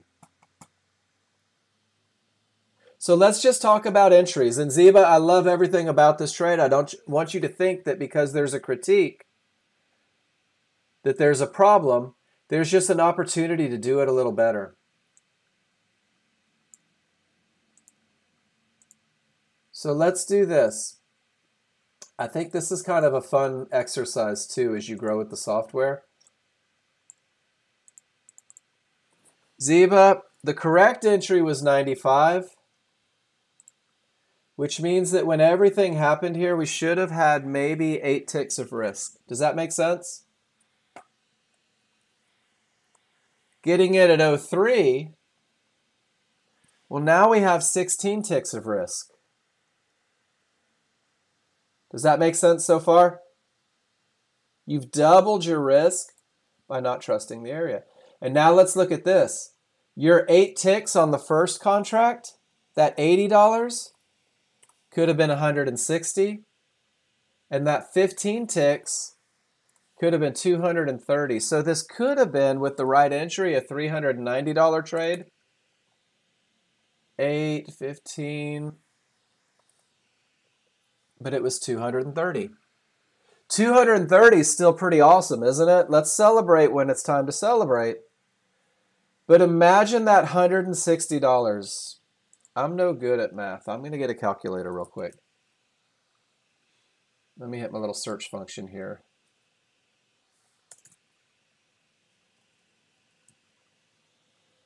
Let's pull out the old calculator, guys. Let's round down on that 160. Let's say it's $100 from better entries, from less risk. $100 more profit every trade with a better entry. If I do that 5 times a week, get that better entry 5 times a week, that's $2,000 a month, right? That's $24,000 a year just based on better entries. And that's kind of how you have to think about it. It becomes more manageable and you make more money. This is how we create trust for rule number 3. Here's your progression, guys. New users get in here because they don't want to miss it. And then you get in here because you're not 100% sure. And then you take that best entry, guys, and it changes the way things work for you. Those great entries absolutely change your ability to make money, your ability to protect money. Ziba, it's a great read. It's a great trade. I love that you took it. And we're just going to get you to where you take it a little better next time, right? Nice job. Guys, this is my favorite part about the class, going through and seeing what you guys are doing, watching you guys progress, get better, feel more comfortable. Gary, 50-50 trade, no divergence, in at the best spot. 50-50 doesn't work, right? Gary, perfect execution on a 50-50 trade. It just didn't work out. Those are the ones where you got to be comfortable with your rules, right? You got to say, well, I followed all my rules. 50-50 trade here. Who is this? This is Claire. Good top, 50-50. You take the pullback. I'm trying to figure it out. Right to the gap closer. And then when divergence prints, you exit. You take the momentum style and hold long. Claire, that's some chart reading going on there. Nice job. And then Carl, let's see what you got. Trading into that potential termination condition, but with the odds favorable. Your great entry makes it manageable. You got out of that one quick, Carl.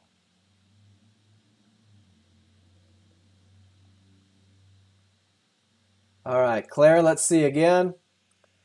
I love it when I click on your pictures, guys, and the 5-1 has to be stretched out to show me what you did. Termination condition, odds favorable, pull back to support right at the large triggers. There's a momentum style trade afterwards that continues up. Claire, I don't see any entries, but I love the read. I love exactly what you've done there, everything about it.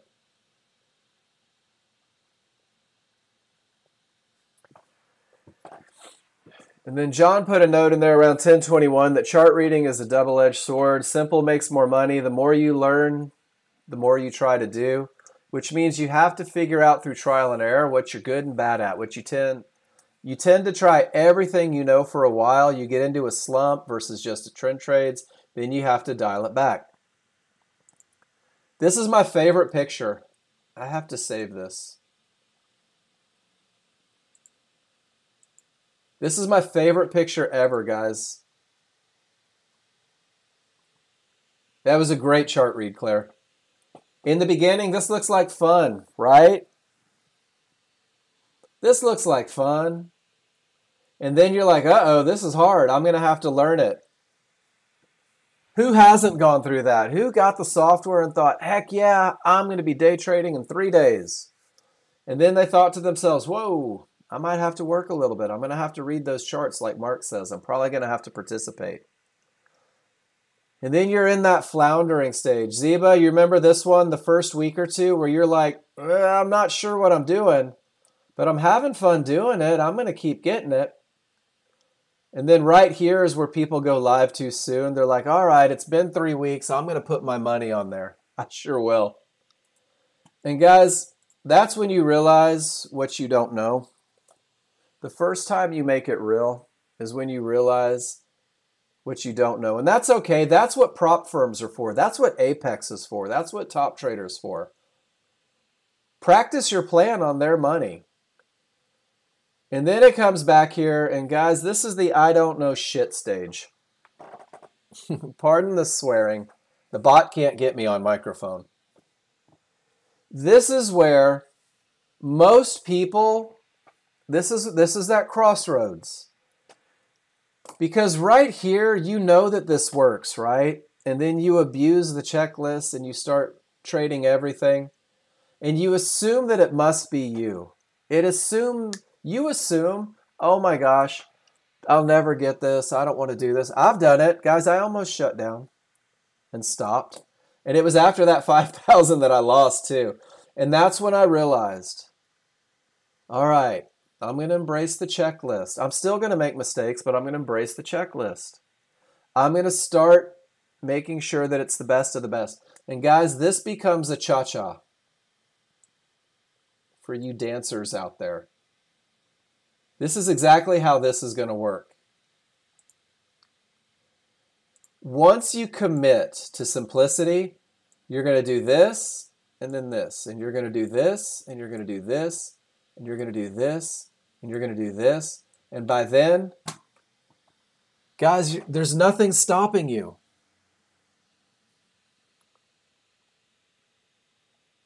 And I know this is true because I've done it. Right here is where I realized that John Novak was right, that I had to present in class, that I had to use a spreadsheet, that I had to annotate my charts, that I had to have a clear plan. Everything that I give you guys on day one, so really you can avoid this. And then we just trudge along and we get better and better every day. I love this picture. John Novak, thank you for sharing that. This is the most real path you will ever see in your life, guys. All right, Sam, let's see what you did, bud. 50-50, no divergence, perfect entry. Divergence, said GTFO, said Sam. It's a 50-50 with divergence, right? Small triggers inside. Tell me you see it, Sam. 50-50, beautiful entry. Higher pivot, divergence, triggers inside. So Sam, you're on 7, right? If you have a rule that says if divergence prints, I'll exit the trade. Let's see if we can get a down bar here and I'll show you. When divergence has the potential to print on those, this reversal bar marker, see where it's at? Let's say this is a 50-50. It's not, guys. You have a clear path here. 1, 2 ticks above this reversal bar marker is where it's going to be, where divergence is going to be true if it's true.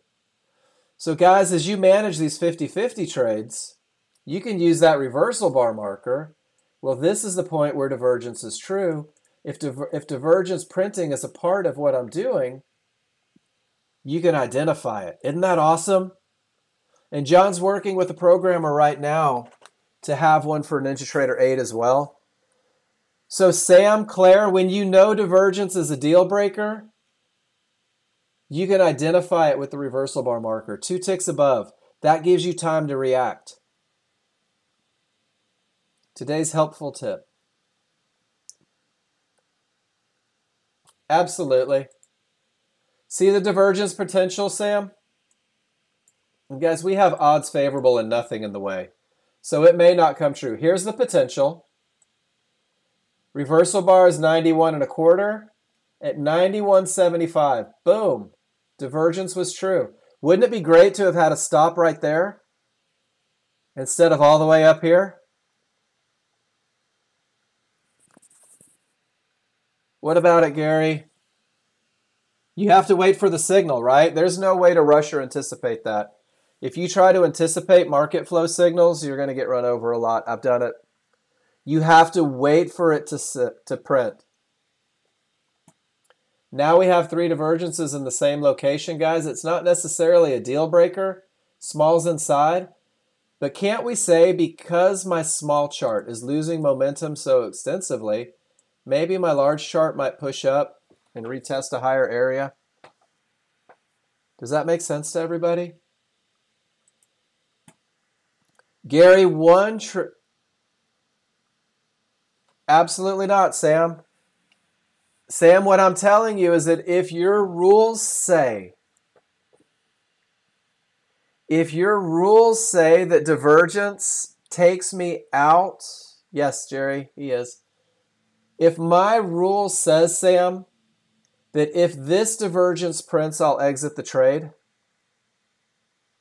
then I can put my stop where that third bar is going to print. And we are not getting rid of Ninja. Sorry, replacement. I read that as working on his program. Does that make sense, Sam? A couple ticks above the reversal bar marker, it's just letting you know where the third bar prints.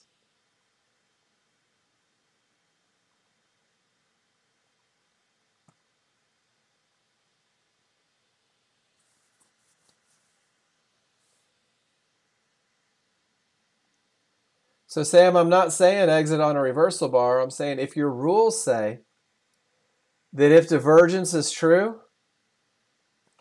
you can identify the point where it's going to be, right? No, I'm not saying if price goes above a reversal bar, that's when divergence would print. What I'm saying, let me try and, that's okay. This is a great question. Let's scroll back. All right, so we're coming down, we're coming down. First bar print, Sam, divergence is still potential. Second bar prints, divergence is still potential.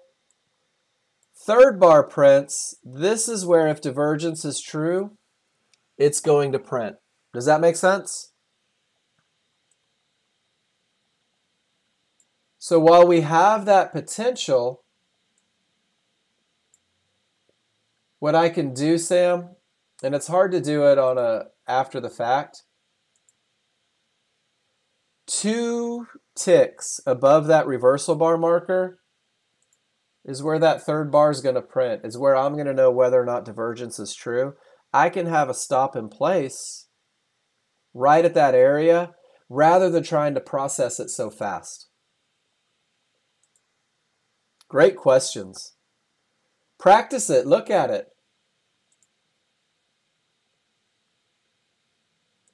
Start looking and seeing. Where's the third bar going to print if it was down? Right about there. Let's see if the third bar prints there. Right now our reversal bar marker is up here. Where will my third bar be here? Right there. There's one.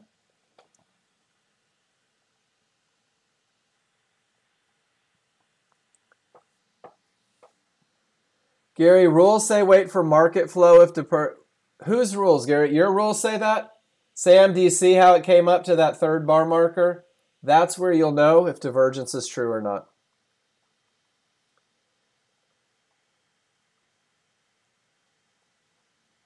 Awesome. Guys, that's just a little management lesson, little help for you, little chart reading. Gary, if your rules say market flow signal has to be true if divergence prints, then you have to wait for a market flow signal, right?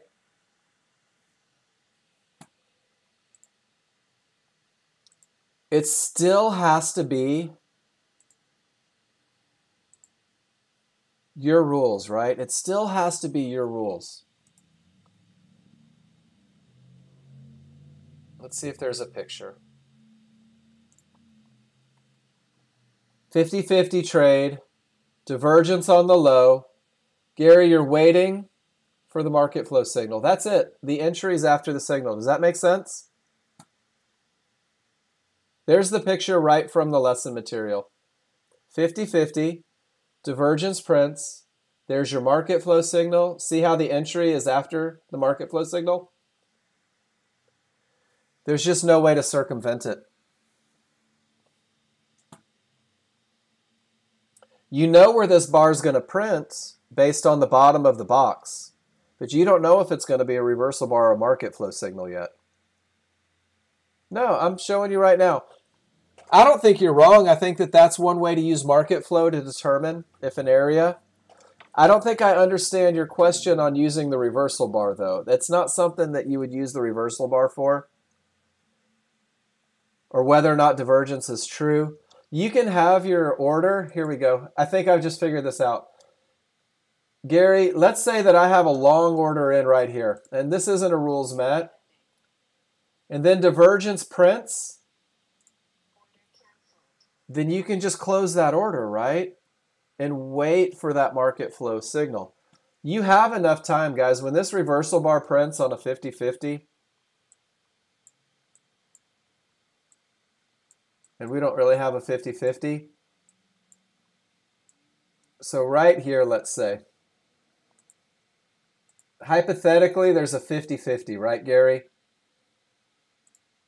And you're saying if divergence prints like it does on the third bar, you need market flow, just get rid of your order. Just exit and then wait for market flow. But you can still have that entry waiting. You can still have that limit order waiting. Does that make sense? Did that kind of clear up what you were asking? You can anticipate divergence because of the potential, but divergence may not be true, right? I can still have the order there. Let me put it with time to react. This isn't a trade, it's a termination condition. So if divergence is true, boom, I just get rid of it. Did that answer the question? Is that what you were wondering, Gary? I've done that before. I've had limit orders waiting. And then when divergence is true, I just cancel right out of them. Because my rules say divergence on a 50-50. Then why do you keep taking them? That's the million-dollar question, isn't it? If divergence on a 50-50 continually eats your lunch, how many lunches are you willing to give away? NG time, not a 50-50. That's a termination condition, right? That's a termination condition right here. This one is your 50-50.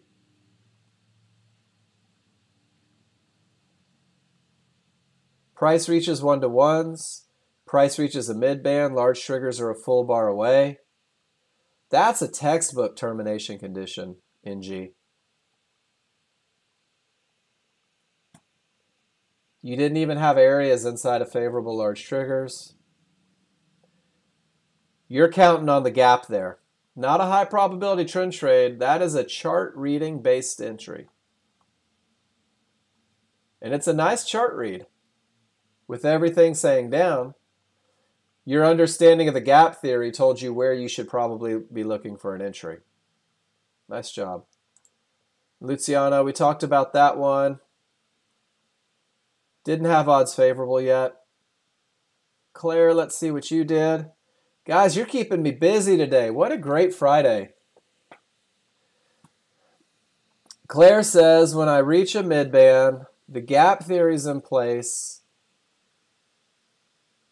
My pivot didn't come from an area. Everything rolls up. Claire says, you know what? There's some money to be made here. Just momentum style. Claire, I like it. Guys, this is a little advanced. New users, this is not your trade. One of the great things about this class is you guys get to see where you're going, right? You guys get to see the direction you're headed. Odds favorable. Everything says down. Breaking through the areas. Look how Claire waits for every one of her triggers to get in the direction of the trade. And she takes a tiny little snapback right to the small, right to the area. Claire, John Novak and I were talking about this trade yesterday. I love that look. All it is, oh, where did it go? Guys, I want you to give me a line in the room if you're with me on this one. This isn't your trade yet if you're brand new. Hey, Mark, I'm not sure if this is the trade. My areas are wonky. Things are looking ugly. I've had divergences. Guys, this is your patience piece. When everything is screaming down, you just need a little love on getting through that area. See how it breaks? See how every trigger she owns is down?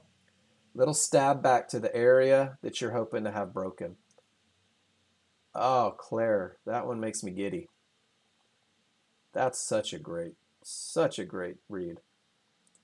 Sam User, 50-50 with divergence, stopped out.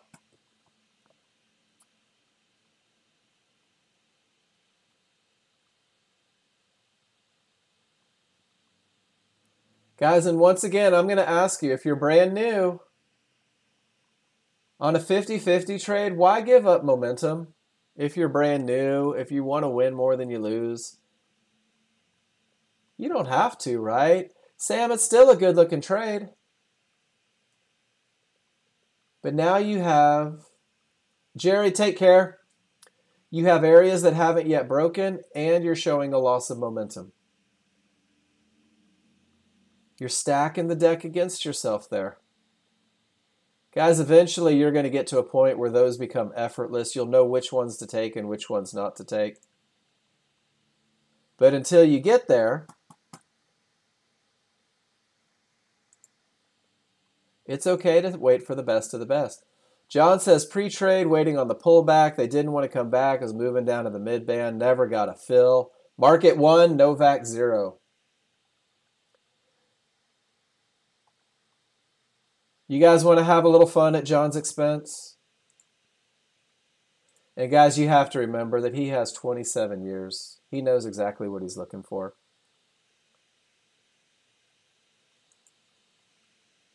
There's the top of my triggers. There's the bottom of my triggers.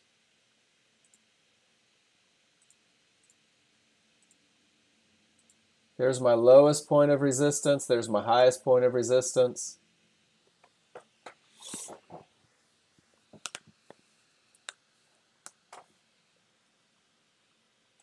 With this much momentum and a clear path,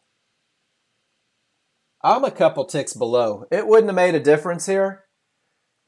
But guys, I have just new puppy zoomies, nothing in the way, strong triggers. I'm looking for the bottom of that window. I'm not looking for above that midband. That's just me. That's what the rules say. There may have been another chart behind the scenes that we didn't see on that one. Guys, I want to take a second. I've got 48 of you in here. I know that I have people on demos. I've got people that are brand new. I got some names this morning. I've got Larry. I've got Mustafa. We've got a couple of you guys that showed up the other day. Hudson. There was one with a K. I'm looking. It takes me a couple days sometimes. How are you guys doing right now? How you feeling? This is your class, guys. If you're brand new, if you're on a demo, how you feeling about the world? Are there questions that I can answer? Gary, 50-50, divergence prints. You didn't get a true market flow signal. Nice read. Good job hitting the brakes. Safia.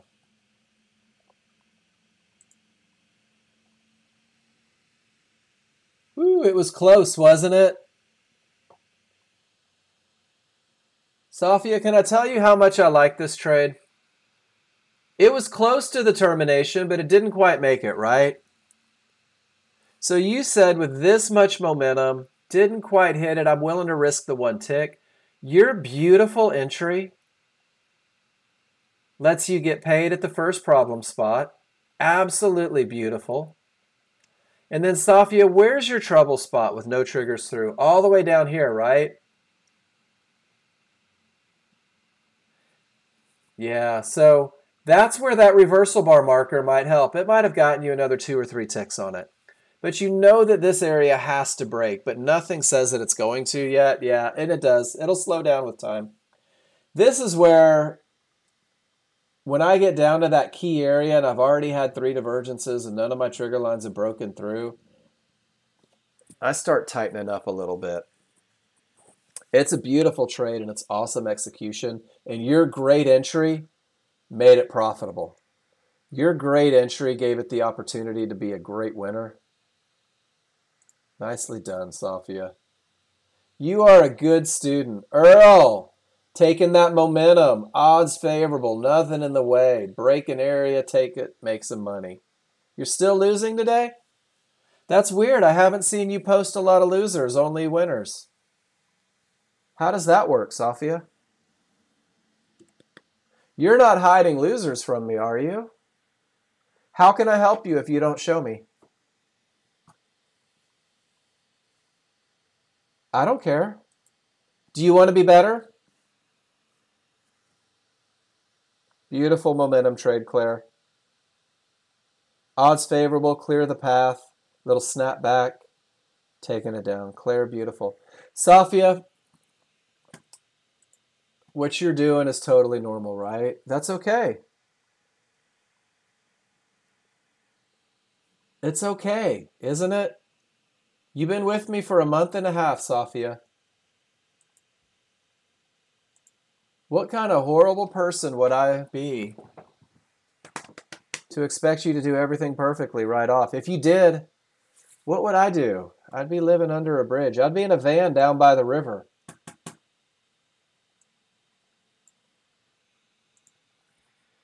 Guys, show me your winners. Show me your losers. That's okay. Do you want me to be hard on you? I'll yell at you. No, I won't. I'm not a yeller. How do we feel about 50-50 with 3 divergences that have already printed and smalls inside? Oh my gosh. Safia, I have a catalog of crappy trades that would make you weep. I have a catalog of horrible trades. Like, you would probably send me a private email saying, Mark, I can no longer attend your class because clearly you're not qualified to teach it. We all do it. It's a part of it. And this isn't just Safia, guys. This is for everybody. Don't be hard on yourself, right? Don't be hard on yourself. It doesn't do any good. And eventually, if you're ugly to you, you're going to believe it because who's more trustworthy than you? 50-50 trade. 1, 2, 3 divergences. Smalls inside. Guys, this hasn't been the easiest week to trade. True story. There's been a lot of patience, a lot of waiting, a lot of sitting on your hands. There's been quite a few high probability trend trades, really good looks on 50-50s that didn't work. But if you're catching the best of the best and you start to weed out those ones that don't fit the rules, the P&L changes every day.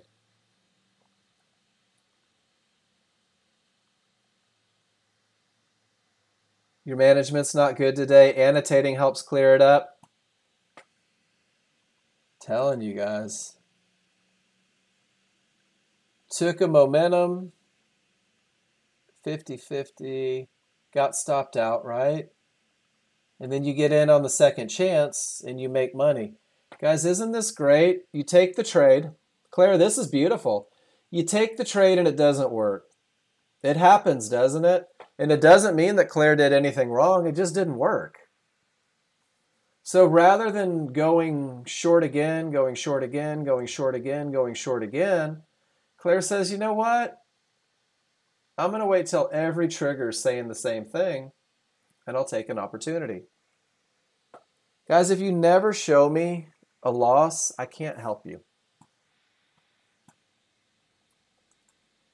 And I tend to think I'm pretty warm and fuzzy, right?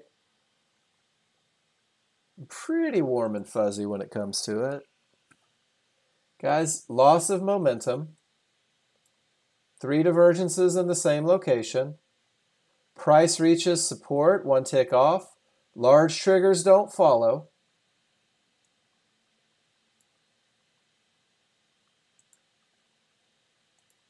Sam, what do you suppose happens more often than not if you try shorts in this range right here?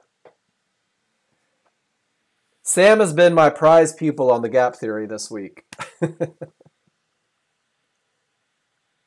Doesn't price love to snap back to those large triggers? Isn't that a pattern that we see over and over and over again, especially when we're not from a good top? Which means that these guys may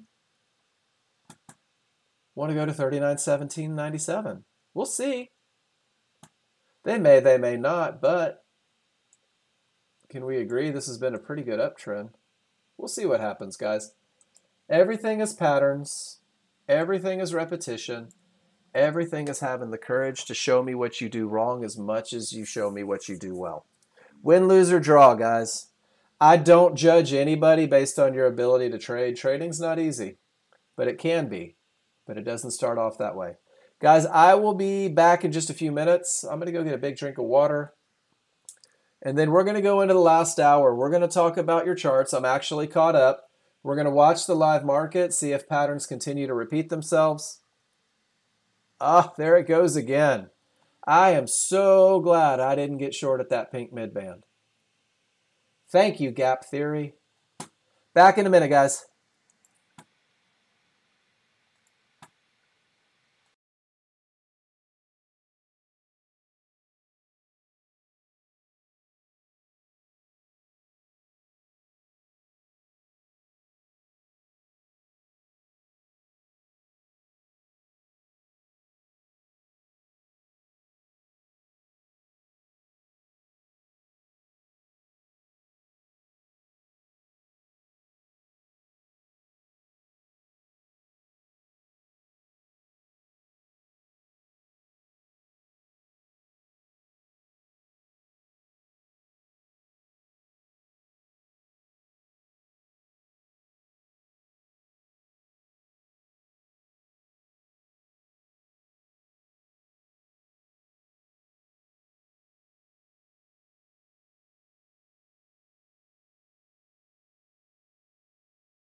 We're going to play story time a little bit in the last hour, guys.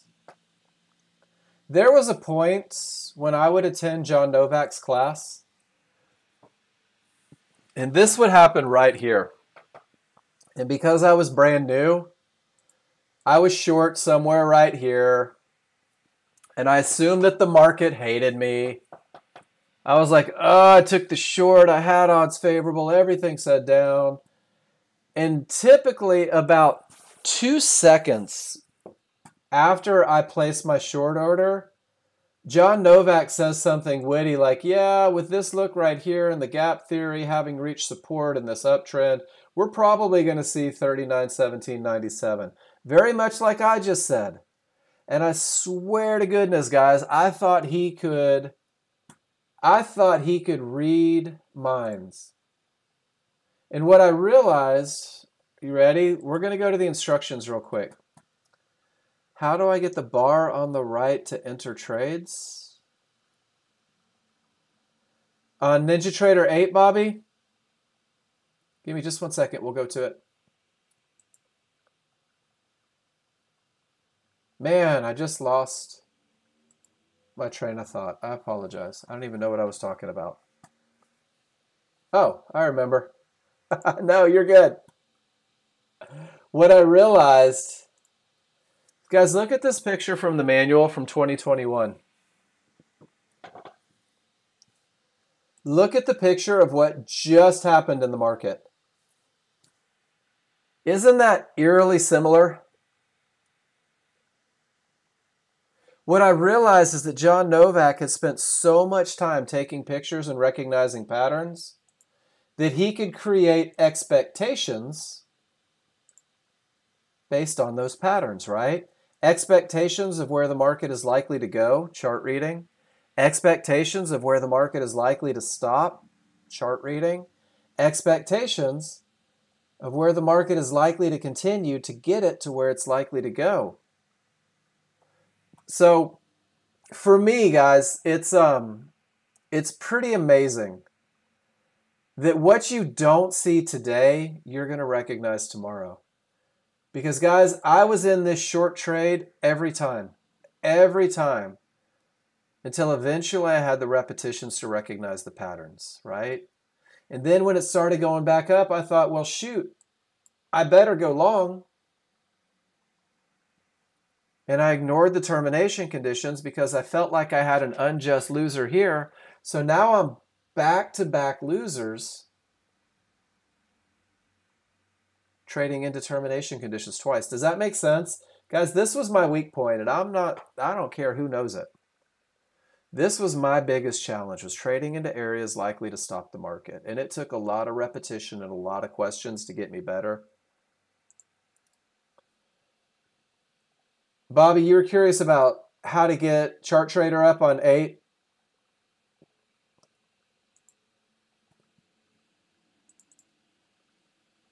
Bobby, right here, 1, 2, 3, 4, 5 from the right. It's a rectangle vertical and it has 2 bars off of it. If you click on that, it should open up Chart Trader for you.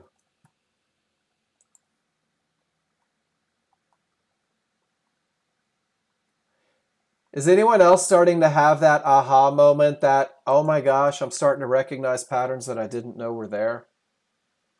I'm starting to see things that I didn't see before. I'm starting to recognize things that I didn't recognize before. Safia, you're about to get the greatest lesson ever. Are you ready?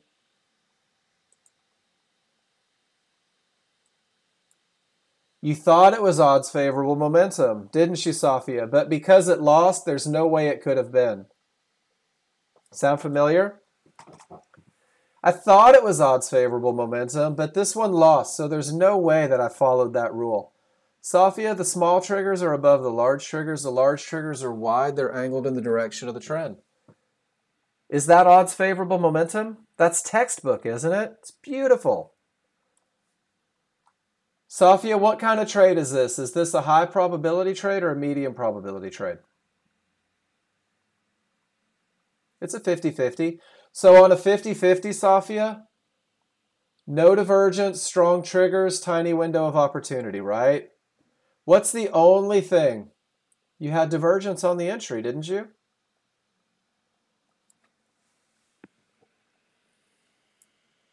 Safia, you think that this was some catastrophic failure, but it wasn't. It was a beautiful read. Well, you cut it out. Do you see the very bottom? See that little purple sticking through right there?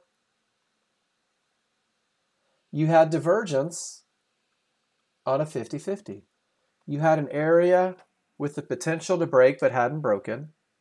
And then you had a loss of momentum. So you let that one small issue turn into two. And when there's two small issues on a medium probability trade, they don't work as well. Does that make sense? It's a beautiful read. It's a perfect entry. That divergence was the one thing that lessened the chance of success. Still a great trade. Strong triggers. Still a beautiful trade. It just didn't work out, Safia. Just because it doesn't work doesn't mean that it's wrong. So important that you guys know that. Just because it doesn't work doesn't mean that you were wrong. 50-50, 3 divergences. Holy smokes, Gary says no way. Not taking that one. And now Gary's rethinking his life, right? Oh, it went anyway. Gary, does this mean that your rules are bad, or does that mean that you're not in control of the market and it just kind of went? Safia, I'm not saying if divergence prints don't trade, because there may be instances where it's okay. It just went. Gary, it happens sometimes, right? But you said 3 divergences in the same location, smalls inside. You weren't willing to give away so many advantages. Gary, I love that. That's responsible trading, isn't it? Nice work. Safia, let me show you I'm a brand new user. I want to win more than I lose. I need everything in my favor. Let me just trade advantages until I'm so good I know when to break my rules. Let me find my entries section real quick and show a couple pictures. 50-50 trades I love, guys. I'm not afraid of 50-50 trades, not even a little bit. But when I have a 50-50 trade as a brand new user, when I'm still learning to read my charts, I love no divergence, right? No, you're great. Safia, every rule that you have has to come from you. Awesome, Ronald. I love aha moments. Safia, every rule that you have has to come from you, right? I'll give you a platform, like I'll give you a basic, but you have to go with what's comfortable with you. John posted that earlier. You've got to try everything to understand what works well for you, what doesn't work well for you.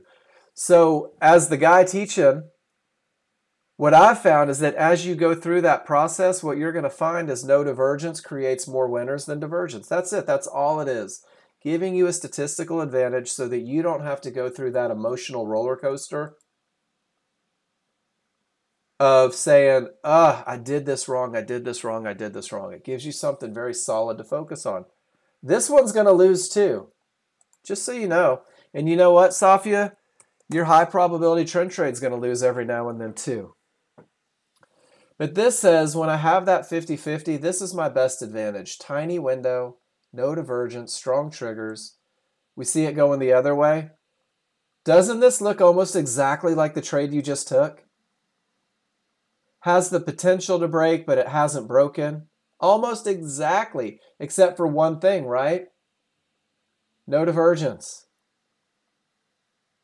So guys, what you do is you keep taking these trades. And you start analyzing and you start looking, well, what was different on this one? Well, maybe on this 50-50 trade,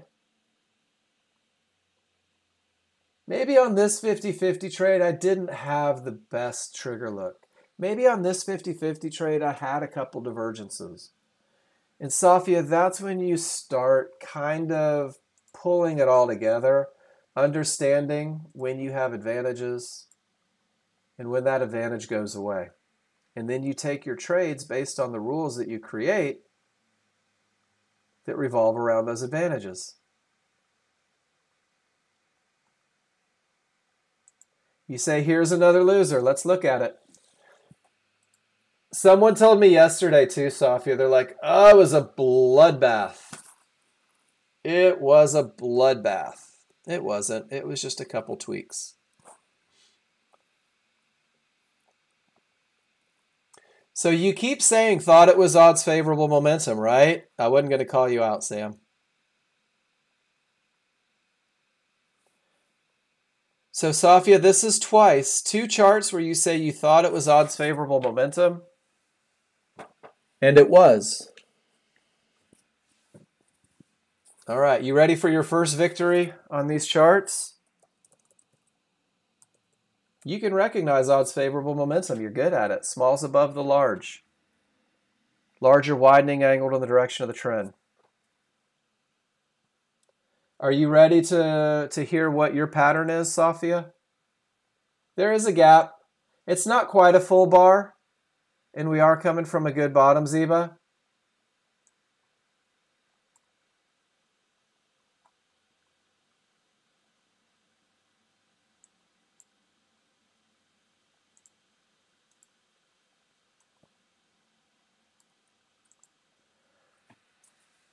Rule 2 broken. See, look at this. You know, right?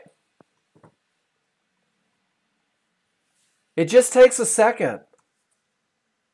You didn't have a clear path. So on the 50-50, you had a potential clear path, but you had divergence. On this one, you hadn't given yourself the clear path yet, so it didn't really matter. And then look at the other side. Look at how these triggers are broken. Do you see it? The larger up here, but your synthetics are way down here. So we had a termination condition. And like Ziba said, that termination condition snapped us all the way back to the large triggers. And you can identify that those triggers aren't one on top of the other. And remember when we talk about your best of the best, and Safia, you're worth the best of the best. When those large and synthetics are overlapping one on top of the other, doesn't that give you your best chance of success?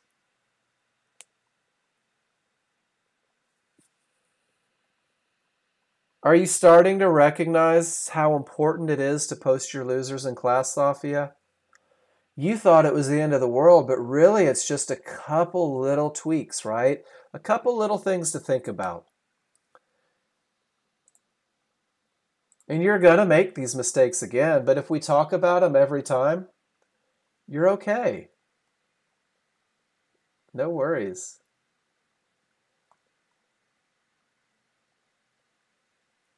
I was watching a golf video the other day. Guys, you know that I like to talk about golf every now and then. And Claire, that's that one you were talking about, that 50-50. You took the momentum, right? You had every trigger below here, but not every trigger below these two, Claire.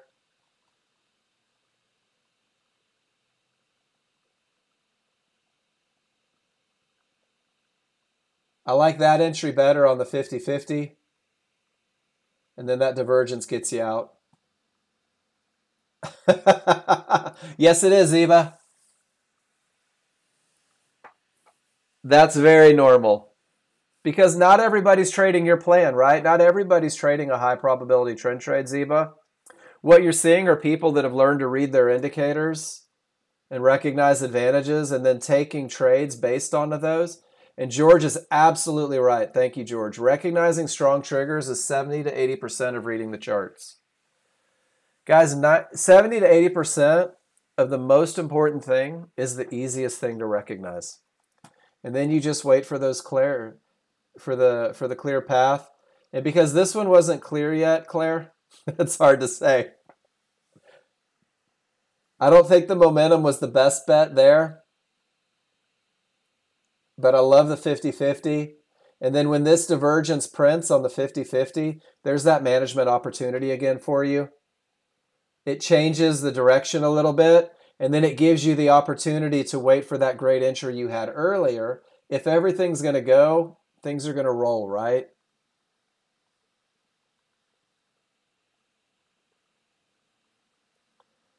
Guys, 50-50s are typically the first medium probability trades that you guys take.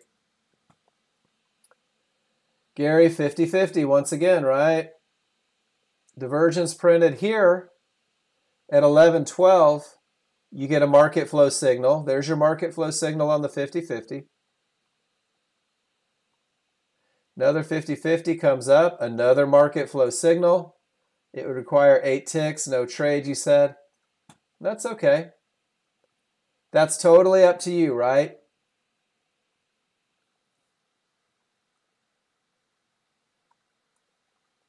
Guys, it's always okay to not take a trade. D, when is a new user ready to leverage the market flow analysis signals? When you understand your rules. How's that? D, when you can watch the live market and you can follow your rules, when you're comfortable with your rules. Hey, my rules say this is an entry. And then just like Gary did, and Gary's giving you the best example ever. Gary knows that he has strong triggers. Gary knows that he's got a 50-50. Gary knows that everything says down. Gary knows exactly where his entry is, right? Gary says, because of this divergence, I want a little bit of confirmation. And let me show you my thought process on using a market flow chart for new users. D, use one right now, but only use it to confirm momentum. How's that? Yeah, George, being okay to not be in a trade is one of the hardest things to do. When my rules aren't met, sitting on my hands is the most difficult thing for me to do. D, does that make sense? If the only thing... No, Claire, you can post anything you want in here.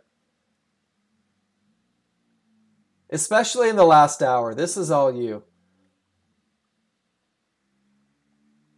So D, yeah, if everything says go and your 8 range confirms the momentum, that's the first way to use the 8 range chart.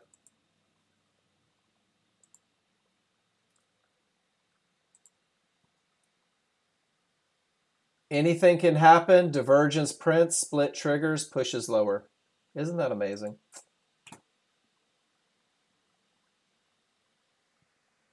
And then D, absolutely, Gary, and you just said you're not willing to spend 8 ticks for confirmation, right? So Gary, kind of what I'm telling D here is let's look at your picture one more time. Amazing momentum, right? Coming from a termination condition that creates a full reversal. Beautiful look on the 13-2 except for the 50-50. Do you agree?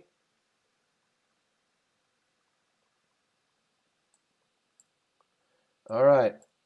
So Gary, odds favorable momentum. I think it was this one right here. Smalls outside of the large. Large, everything says down. Everything on this chart confirms what this chart says. Yes, Gary? Guys, here's your insight on how to use that 8 range first, and maybe use it on 50-50 trades. So divergence prints. And I have odds favorable momentum on the 8 range. So let's talk about advantages. And guys, this was how I did it. It may not be the best for you. Great top, momentum, everything says down. I've got one little problem area. I've got a window of opportunity this big. I've got no problem areas. I still have strong triggers. That window of opportunity lines up with one-to-ones with odds favorable momentum. I have odds favorable momentum on 3 charts. I have large and small down on 3 charts. I have areas that line up on 3 charts. For me, that's a take it at the area. That's a get in and be prepared to manage. With that many advantages, Gary, that's a take it at the area for me. Does that make sense? It's so easy. It's a 50-50, D. The smalls are through, the large are not, right? Smalls are through, large are not. So it's a 50-50. So Ziba, when the triggers get below this divergence, I don't worry about it anymore. When the triggers get below this divergence, I don't worry about it anymore. Just like areas, just like broken areas. But if these small triggers break inside, and guys, this is next level. This isn't brand new. Is there anything wrong with being brand new and saying that I want the perfect entry? So Gary's point of study right now is to go back. No, you're good. Gary's point of study is to let the 8 range triggers confirm a trade. Let's go see if we can find something, just for grins.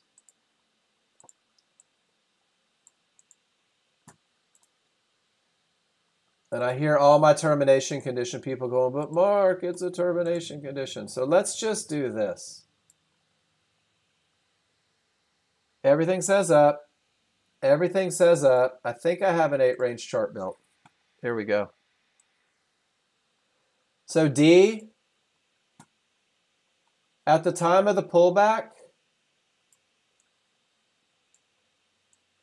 can we agree that I had odds favorable momentum?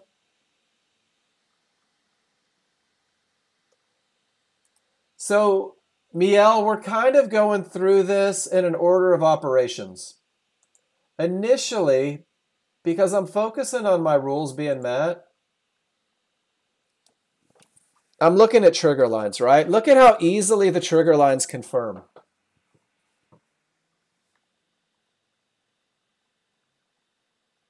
Is everybody comfortable with that? Strong triggers, strong triggers, strong triggers. Oh my gosh, that's so easy. And then, Mia, let's say that you do this for a couple weeks. You take a lot of pictures. You develop a lot of trust in that odds favorable momentum on every chart. And I hope you guys trust it because, wow, what a great look. Let's see what happens when I put my market flow back on there. You ready? The rules are met for a trade. Miel, are you comfortable with that? Odds favorable, no terminations, area for entry inside of favorable large triggers. No worries? It's taken a second to calculate.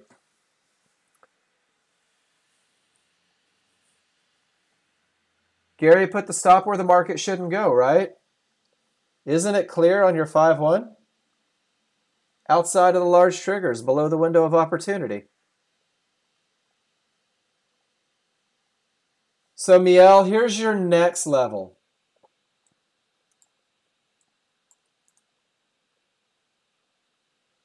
Gary, there can't be multiple choices on your management if the conditions are the same.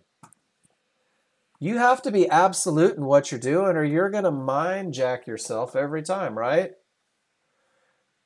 What are the conditions? What does my plan say for managing this condition? If I have a clear path, guys, it's hard to get me out of a trade. So Miel, this one, the smalls have barely broken, right? Just barely broken. And you're thinking to yourself, this area hasn't broken yet, but I do have momentum on every chart. I do have everything that I need except for this little problem. It's kind of messing with me. So Miel, we've identified on the 5-1, come on now. We've identified on the 5-1 exactly where the market should continue, yes? We know that it should be somewhere right here at support inside of favorable large triggers. Is everybody with me on this? For those of you dying to know about market flow, here you go. So Miel, this is when I'm going to use the bar structure. This is when there's a signal right there, but it's not at the area of support inside of favorable large triggers, is it? It's still above everything. It's not where the market's likely to continue. Are you comfortable with that? That's that bar right there. That's not rules met, is it? No. Down here is where I've reached support inside of favorable large triggers. Down here is where I get a reversal bar. Miel, there's your market flow indicator letting you know that with all these advantages and this one potential disadvantages, this still says take a shot. That's it. So your paint bar, let's go to market flow. I love this, guys. I love the lessons because you guys have all weekend to study now, right? When the trend trade rules are true, arrows generated by white bars followed by an immediate reversal bar. So arrows generated, but here's the kicker, at the area anticipated to hold. Your rules have to be true. This arrow means nothing because it didn't make it to the best of the best area. Antenna bars and yellow bars that show a reversal. So we've got three different options. We have the green or magenta arrows, right? So, and they do, Miel, if all you trade is arrows, it's going to kill you. But what if you trade arrows generated at the area where the rules are met? Boom. Not at the area where the rules are met, reversal bar at the area where the rules are met.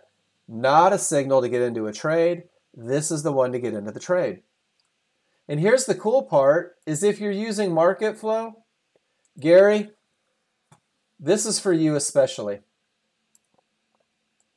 I love these lessons. Guys, if you're not using market flow, go walk a lap. Or pay attention. This is good stuff. So our initial stop is below the reversal bar, right?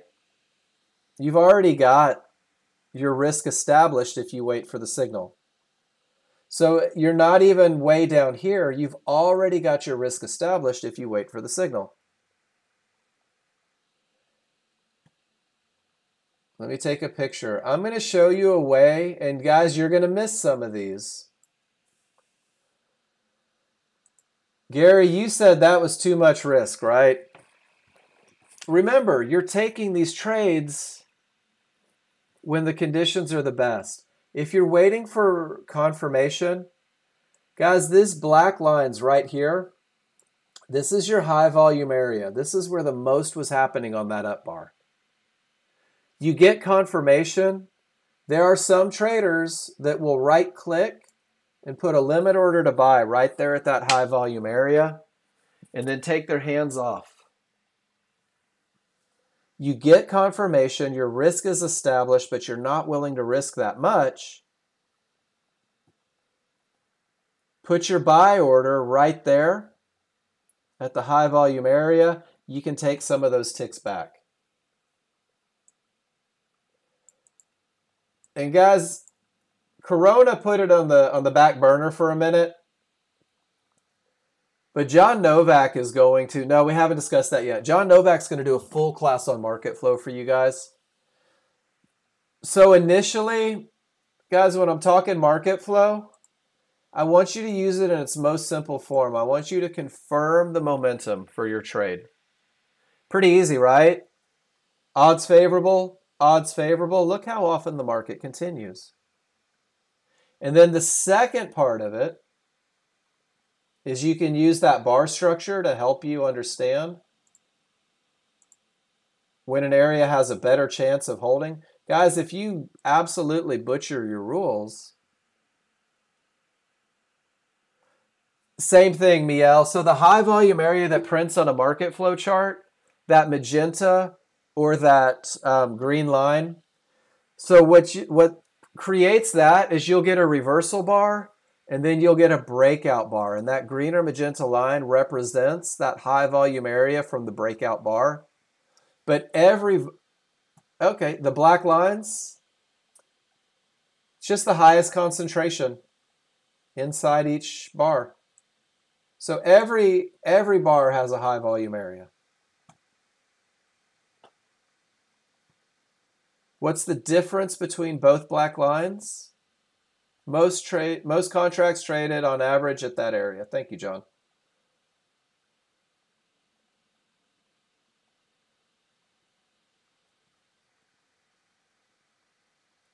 One is the top of the arrow, one line. Thank you. Okay, that's it.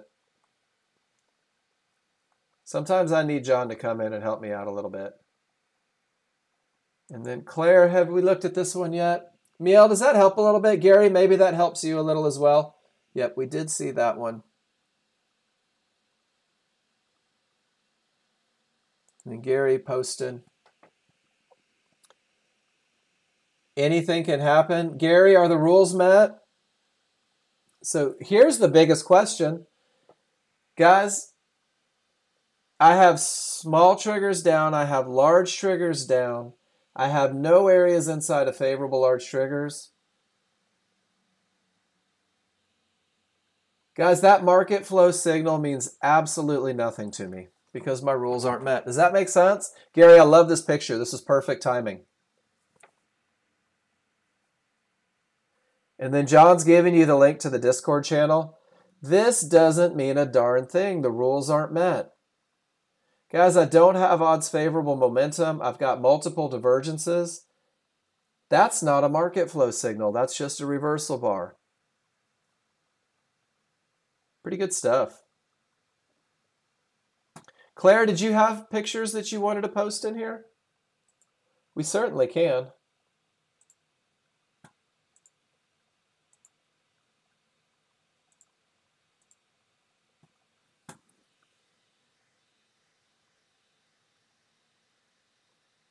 Grinding down, isn't it? Smalls are through the area, the larger not.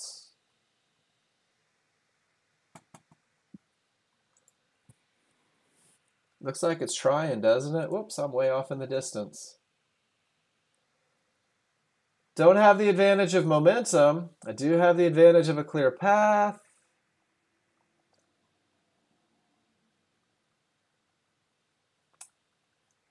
We're just kind of waiting, right?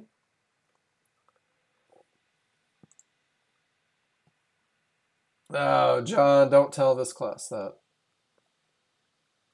Guys, if you have a rule that says that this is a potential entry area and market flow confirms it, great. This isn't an HVA trade. It's not a high probability trend trade. Large triggers are still up. You may win. You may also get your ass kicked, right?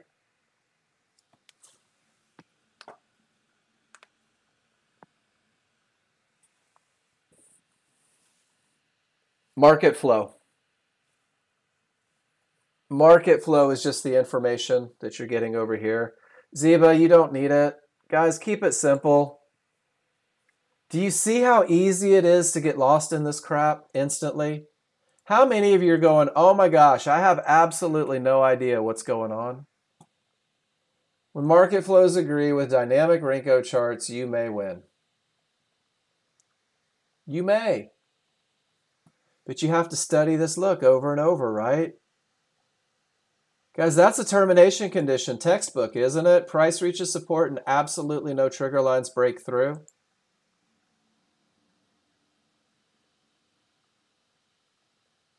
You need to turn on the market flow indicator, Ziba. That's it. John, like John said, you have to have rules. This is a termination condition for brand new users. There's no short there. It's a gap theory. We can anticipate this pullback, but there's no short there. And I don't have a termination condition anywhere. I have what's potentially overrun, but we're not sure, especially in a crazy strong trend. Eventually, this may be your trade, right? Guys, this may be a great trade eventually. Brand new users. Focus on the best of the best. Focus on having every advantage in the beginning, and then you'll learn when those advantages go away.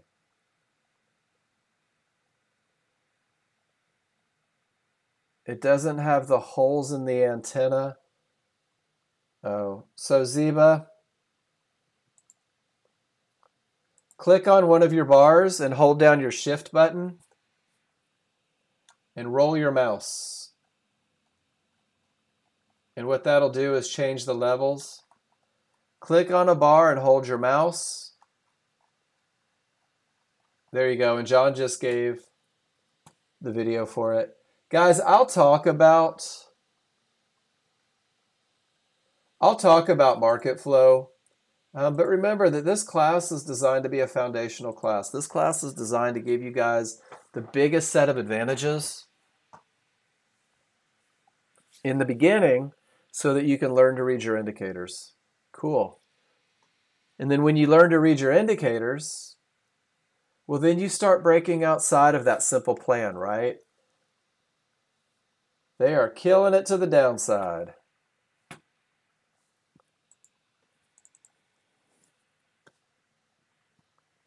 And if you can't make money on two charts, you're not going to make money with a market flow magically. Guys, 2 ticks off, 3 divergences, smalls below the large, larger wide, right? Can we go through the process just for grins? Bottom of my triggers, top of my triggers, lowest point of resistance. By the time, if there's a snapback, that'll probably be my highest point of resistance.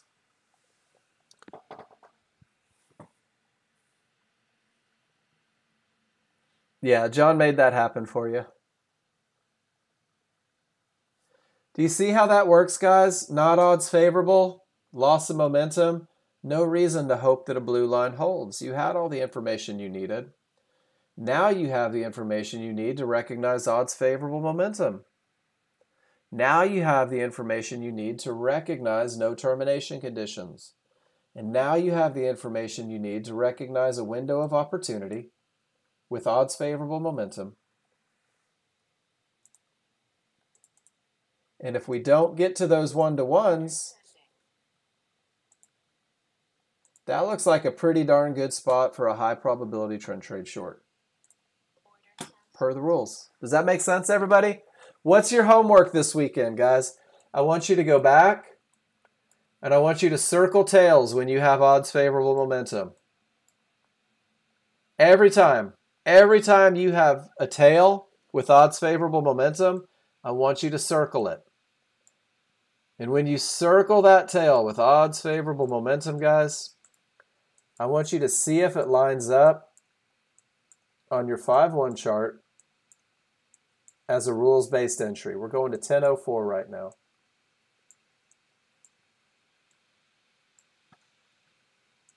Then you should. What do we think, guys? Odds favorable, 50-50, no divergence, pull back to support inside of favorable large triggers. Is that a trade that you would take all day, every day, without hesitation?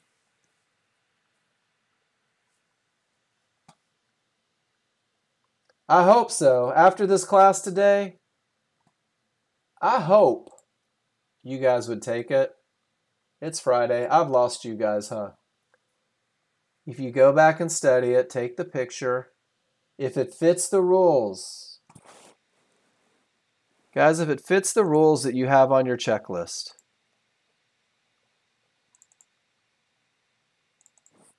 there's a checklist. Take a picture and start the process of building. Start the process of building your best looks. Your homework this weekend is to go through every one of these pictures and start burning that look in your mind. Going back, circling those tails. Recognizing the best of the best, right? Waiting for advantages. What do we see here? Price reaches one-to-ones. None of the trigger lines have broken through yet.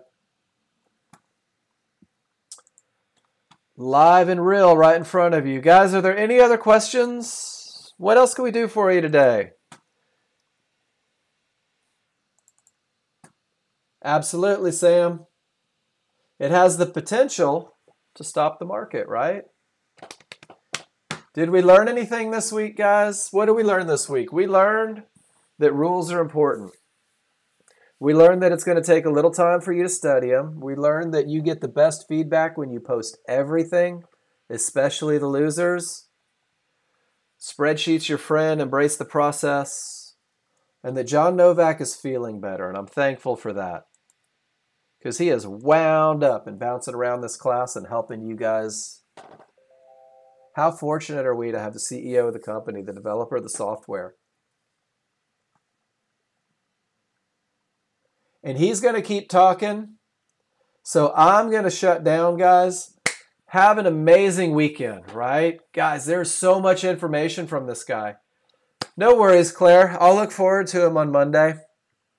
If there's a specific question, you can always email me 2 or 3 charts. And I always specify 2 or 3 charts. Guys, I'm not going to give you private sessions via email. If you're scared to post in the room, well, that's too bad. But if you post in the room all day long and you've got a specific question, email it to me. I'm happy to answer it for you. Claire, you show me 1,000 pictures a day. If you don't want to wait till Monday, email them when you get them where they need to be. I'll send you a response as soon as I'm in front of the computer. I am out of town tomorrow just for the night, so I won't be anywhere near my laptop. Guys, have an amazing weekend. Thank you for being here. Trade well. Do market replay. I will catch you guys Monday morning at 9 a.m. Be good, everybody.